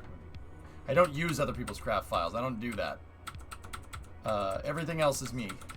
I'm just looking for my SR-71 build.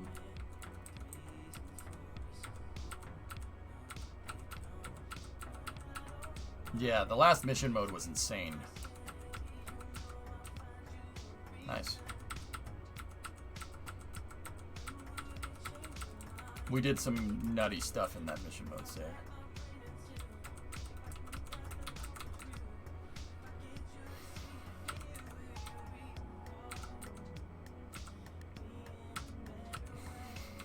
I was testing the validity of in-flight refueling. I got 2 planes to fly in formation, trimmed this one out, had it fly over the runway, switched to the other plane right when it got in fizz range, throttled up, rotated, and yeah, started flying 2 K-78s around. Yeah, and then I got them to land on each other and fly that around. I basically removed the trim on this plane once it got hooked on the top of this thing, and then I flew both of them around as separate craft files. Yeah, there's Enterprise. I wish I had that right now. That would be so much easier. There's the F-15.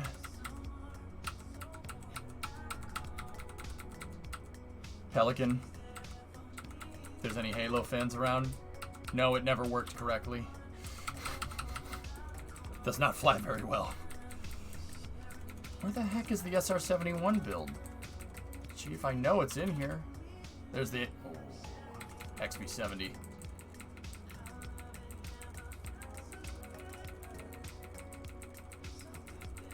Scanning.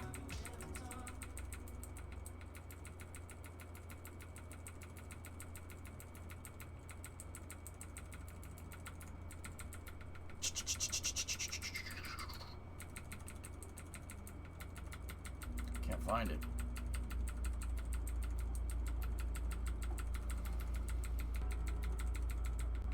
Probably should have just gone and looked at the craft file by now, huh?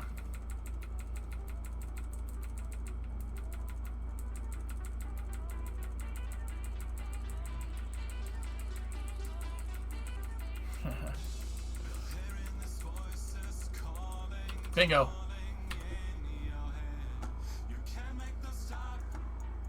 What did I do to this thing, Chief?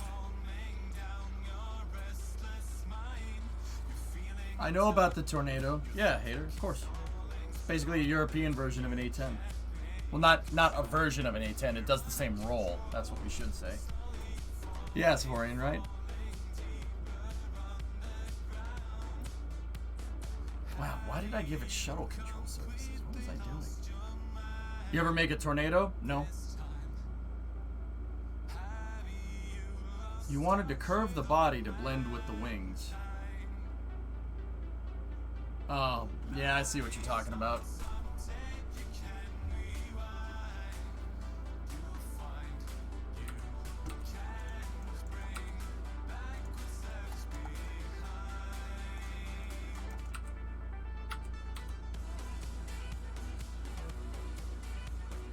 Yeah, I think we made that SR-71 go a little too fast.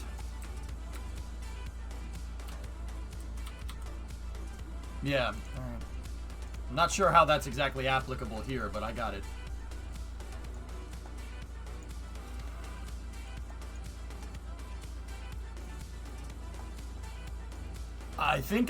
Yeah, Tessa, we derated the Whiplash. I put him to like at 50% power and it still went Mach 5. The jet engines in KSP are ridiculously OP.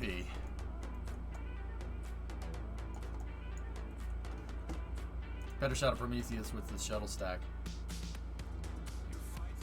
Nice. It's a good build, man. You did a good job, for real. Considering it's your own design. Like, I had a manual to make a line, which is pretty impressive, dude.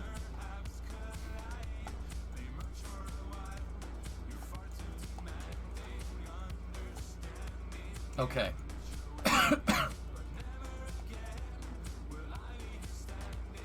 Alright.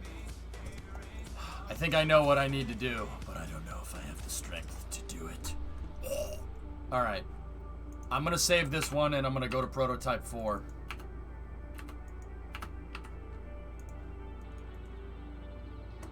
And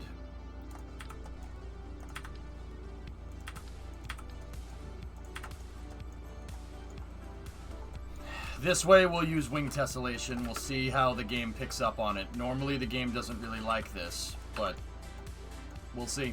We'll see what it does. I'll see if I can make it look right, and we'll see more importantly if Kerbal understands what the heck I'm trying to make.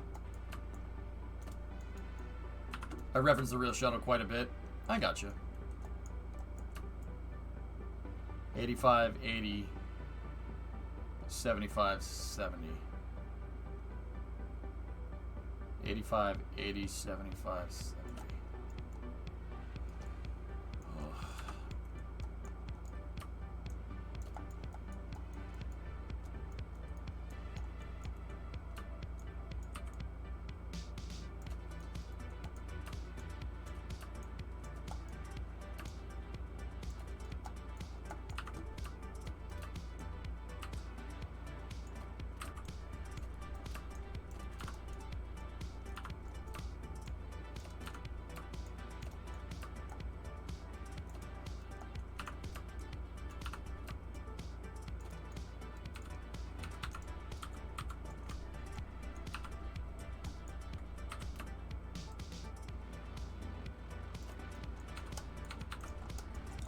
Alright. Normally, when you angle wings like this, Kerbal gets real upset. It really, really, really doesn't like it. But that might be the only way we have to do this. So, we'll see what it nets us.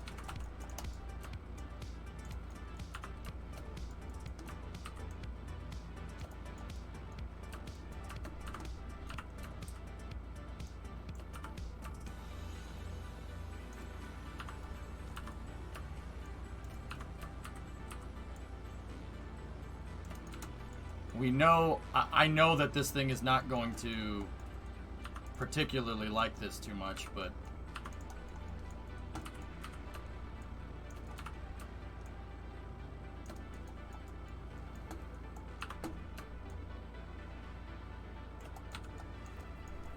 maybe something good will come of it. I don't know, let's try. This seems to be the way that we can maintain part count the best, but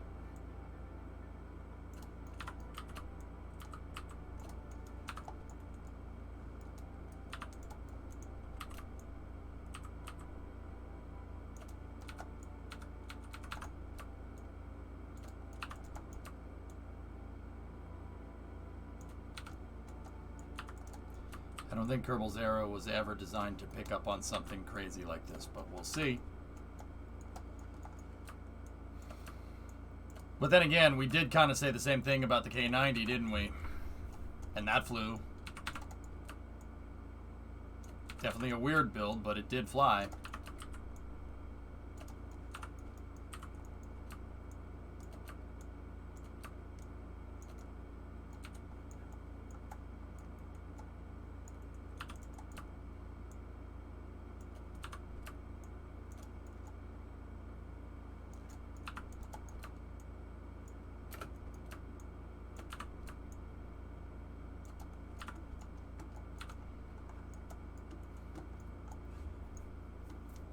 It may fly like Flappy Bird. Oh gosh, I remember that.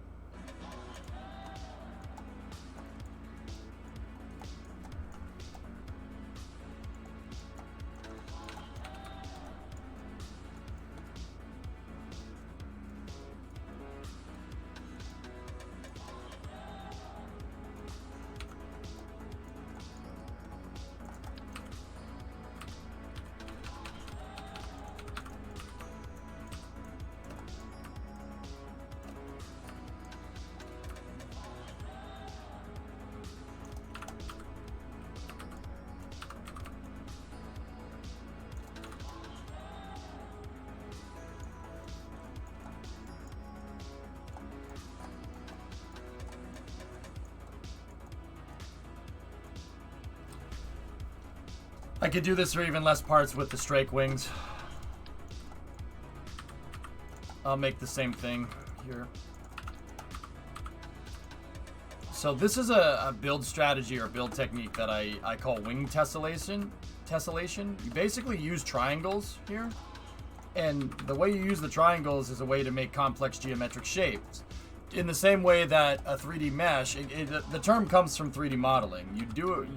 You modify this in the same way that a 3D mesh would tessellate quads. Now, if that means nothing, if you picture like a wireframe in your head, right? The polygons on the wireframe usually are triangles, right? Like if you just type in wireframe, right? Right, and you look at this, right? Right, you look at something like this. See how every little piece is a triangle? You can make complicated shapes like this if you know what you're doing. This is a tessellated mesh. Usually when you build in any type of 3D modeling, you build in quads. You could build in tris, that's fine. Render tessellation breaks this down, and tessellating a render or tessellating a mesh, at least this is how it was 10 years ago. Tessellating a mesh basically takes all that quad information and turns it into triangles, because triangles geometrically are easier to understand. The computer can render this easier using triangles than it can using squares. The calculations needed to make for it to figure out the square is too complicated. But then again, modeling in tris is very complicated as well. So it tessellates the mesh and it makes everything into triangles. I do the same thing with the triangular wings to make a complicated mesh. I can make things that look like they have depth and curvature and whatnot. Ooh, well.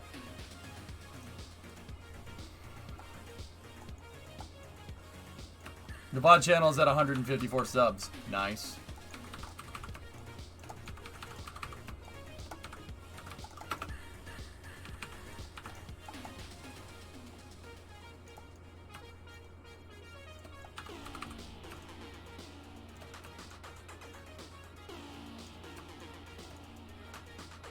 And if anybody here is a 3D modeler, forgive me if I used outdated terminology. I'm sorry.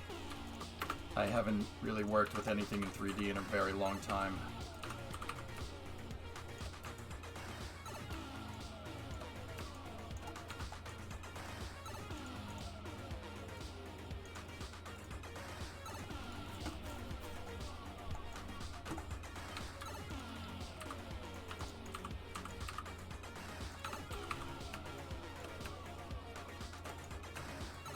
But Kerbal is 3D?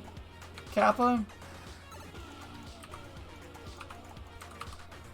Yeah, but your joke is 1D, Sneaky, so what are we gonna do here?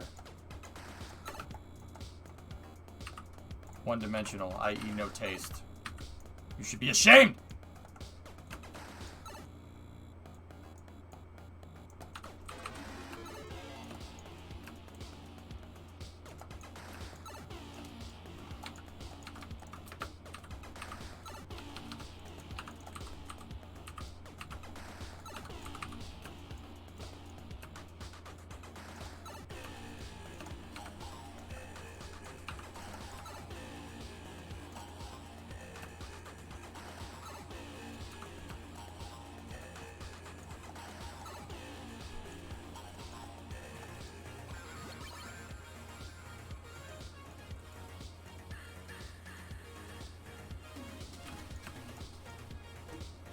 Van, I'm messing with different ideas here for the wings, and I think I got one that I actually kind of like. All right, let's start shaping.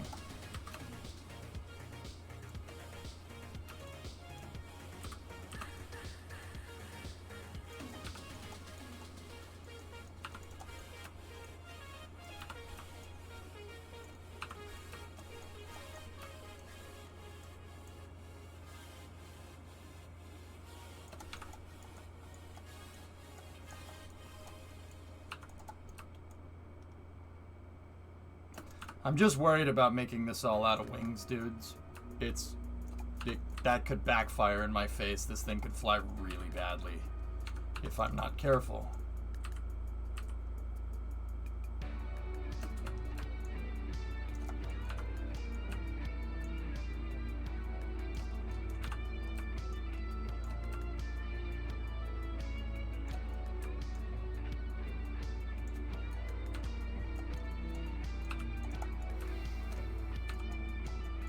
Knowing KSP, it'll backfire. It might.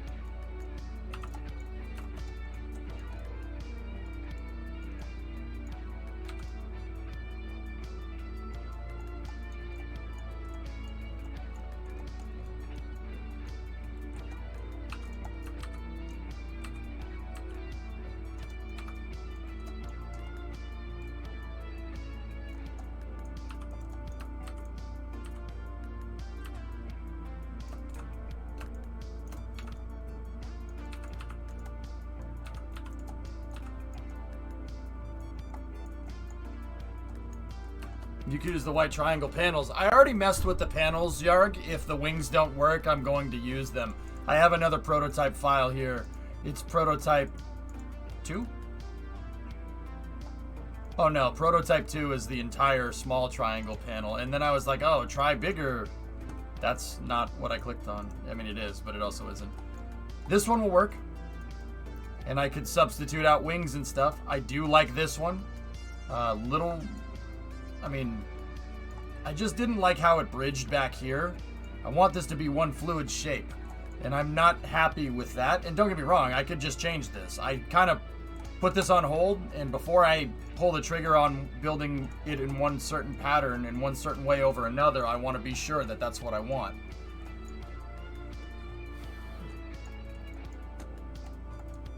I honestly think you picked one of the hardest shapes in KSP. Chat picked one of the hardest shapes. But yeah. Yeah, I didn't do myself any favors, Van, that's for sure.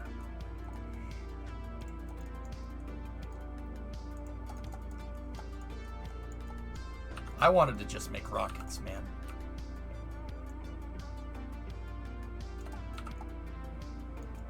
But, dude, this is what it takes to build a... build the new launch vehicle. You're always going to have downtime when you try to pick a new launch vehicle.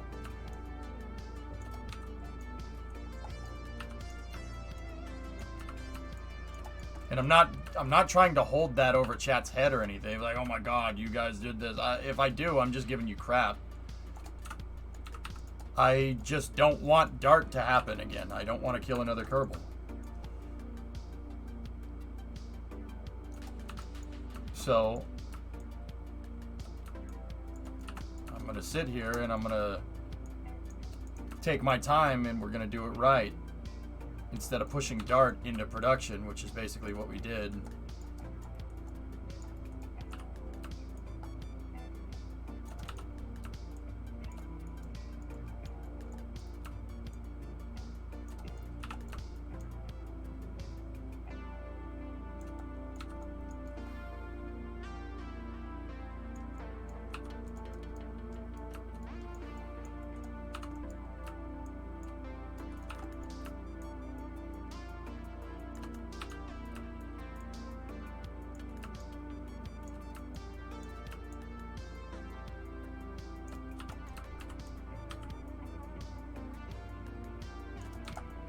Still doesn't bridge that gap too well. Yeah, touch guy. Angel 125 has this. I know Angel. Angel watches the stream, dude. That's Yeah, that's MGB. Yeah, he made that based off of my launchpad designs, Rocket. Seriously. When I built the Falcon TE, he made that mod, and then he came in here, MGB came in here and told me, he's like, yo, I made this because I thought, yeah, I saw your pad. I'm like, dude, gotta make that. I'm like, what? So we'll launch like the shuttle.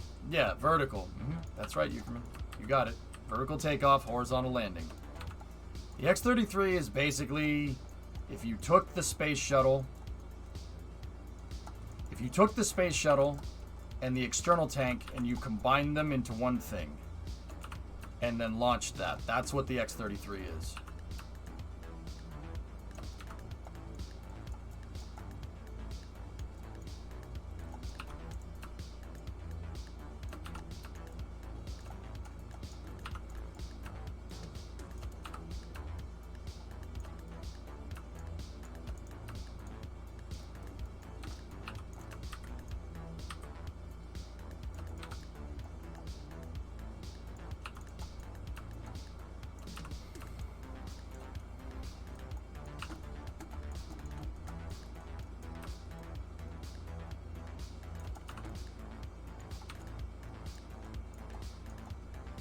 We're not in sim.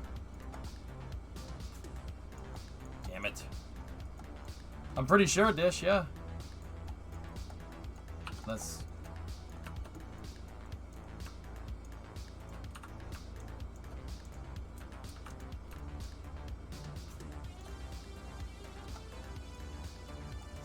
see last. Okay.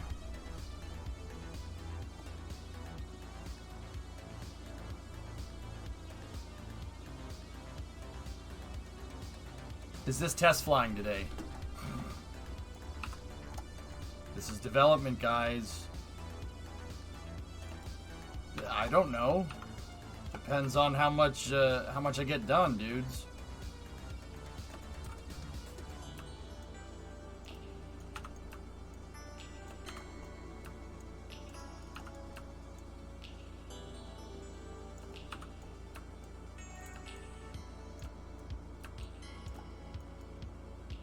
It depends on how much I really finish.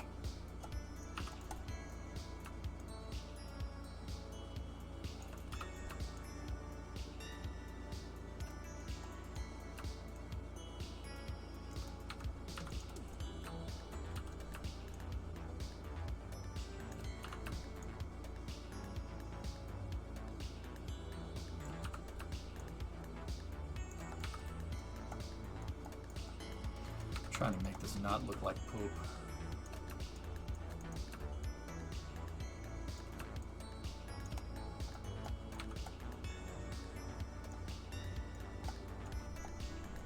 I mean, considering this is 1, 2, 3, 4, 5, 6, 7, 8, this is 16 parts. It still does need a pad. Yeah, we have to do all manner of integration testing. This is what happens when you completely change your launch architecture. You guys... Yeah, I mean, like I said, there's lessons to be learned with the option that you chose, but I'm not going to be like, oh my god, chat chose this, I'm going to hang this over your head. Just know that in the wake of a program that you canceled because of a Kerbal getting killed, right? I don't want to mess that up, so I'm going to make sure that this this thing is super safe, so I'm gonna take my time on it. That's why I was like, ugh, with the deadline. I mean, it's basically gonna fail, because, once again, I'm not killing another Kerbal. So it's gonna take a second to get it right, but...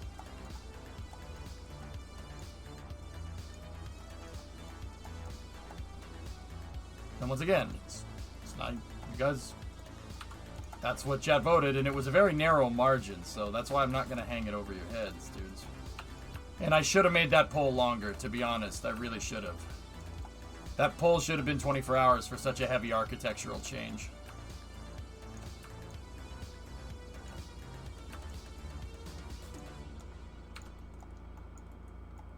So it's not all your fault. It's My fault too. Mistakes were made. But I'll get it. I like this. I like that I'm building shuttles again. It really makes me happy. And SSDOs are not really something I get to build. I really haven't dived too far into making these things.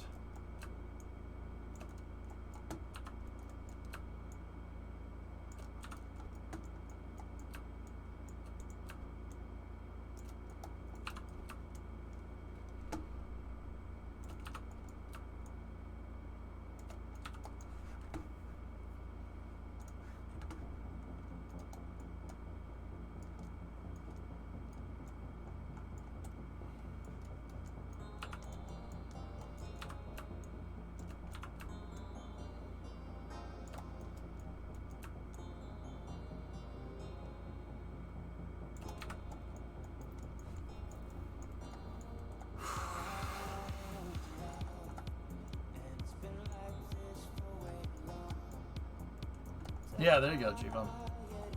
Those are 2 shuttle engines on the back, yes.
This is probably the solution that's going to end up being the least amount of parts.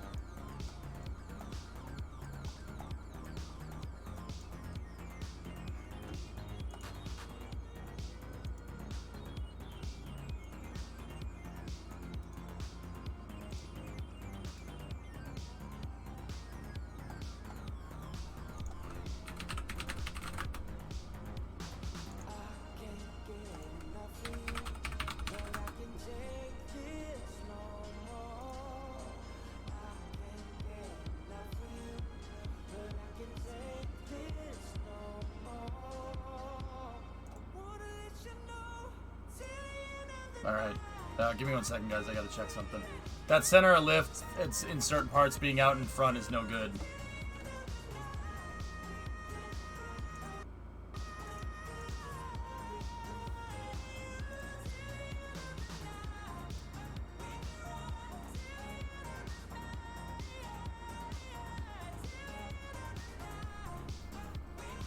It's wrong both aesthetically and aerodynamically.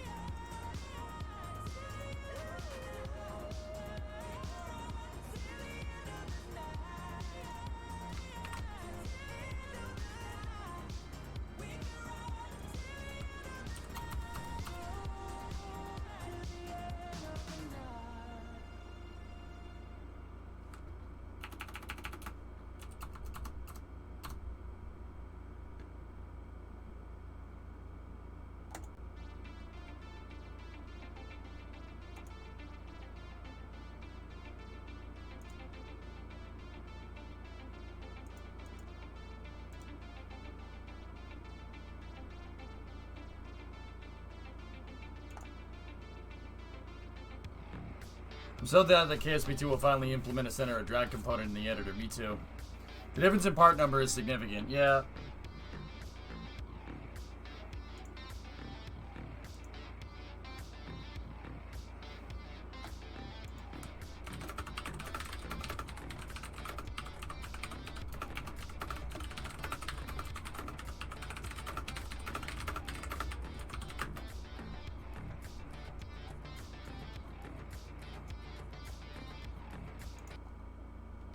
Okay, cool. Just had to figure something out there. All right.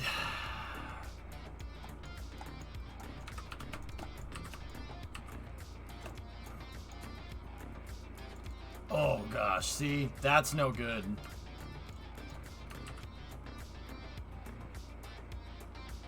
See that? Very susceptible to side slip. And it'll want to nose down. This thing will want to very much nose down. Like, yeah, to the point where if you try to fly it like this, it'll basically flip.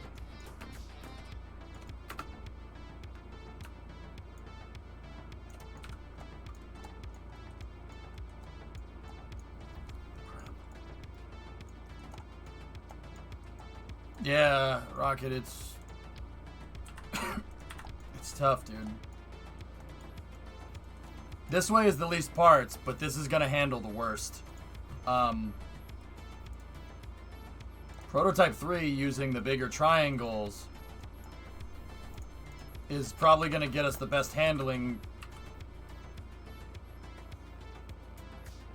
But yeah, not ideal. Right now, I'd have to hone it in more. What happens if you just remove the front half of wing tessellation that you just did?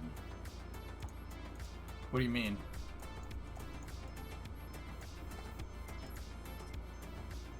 What are the wings in the center back for? That's just where I'm storing stuff.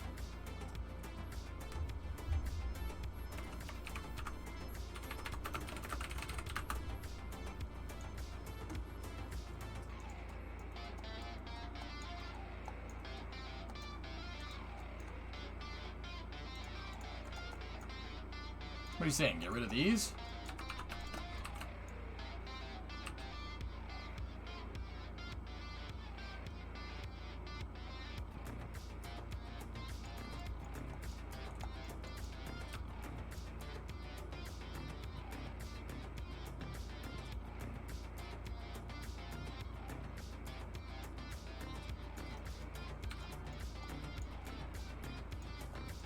Excuse me, when SPAC? Oh. Yeah, I kind of got into this, didn't I?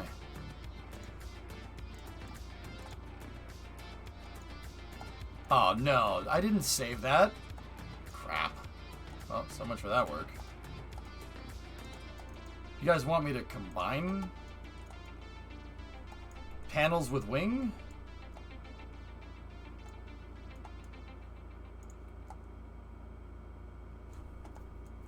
No, RJ, I don't want to do that.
How about the new KSP devlog? Yep. Center lift's still too far back in this guy's butt. I mean, it's not very stable like this.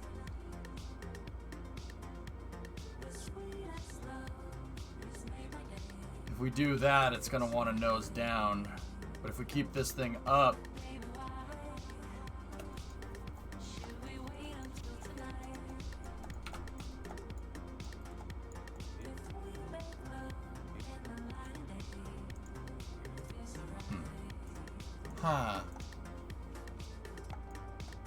oh, what is it with me and just compulsively hitting that damn save button? That's not working out in my favor right now.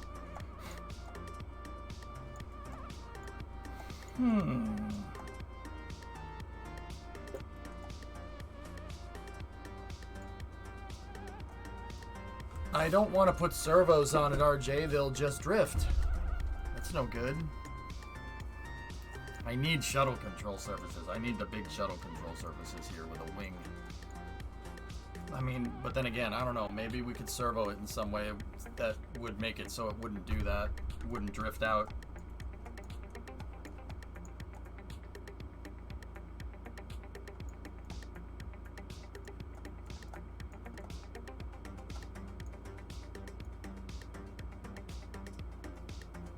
Okay, I have an idea, and we're gonna do it on the other side of Space News. Space News is going to be quick, and I know I say like, oh, it's gonna be quick. No, I don't. I want to keep this fresh in my head. I got an idea. Basically, it's gonna be wings down the bottom, triangles on top, and then there's gonna be more wings here. So it's gonna be a hybrid. It's gonna be a hybrid of those two designs. I'm gonna combine them just because. With the all-wing design, center lift is too far forward. With the all-panel design, the center lift is too far back. If I combine them, it should get us a nice equilibrium. I'm pretty sure that's going to happen. So, we'll do that on the other side of Space News. I'm going to take 5 here, guys. I'm going to go get more coffee, and then we're going to go. Yeah, Van, I'm not changing the front. Those triangles on the front, we nailed the shape. There's no need to mess with that. Now it's bridging the rest of the gap. Yeah, I agree. So I'm gonna switch us over to Space News real quick. We're an hour late for Space News. That's good.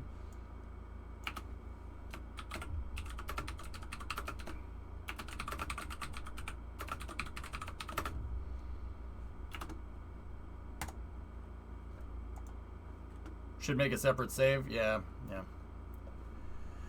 Okay, I'll be back in a moment here, and then we'll get into working. There we go. Be back in a moment. Thank you for watching this far. I hope you're enjoying this.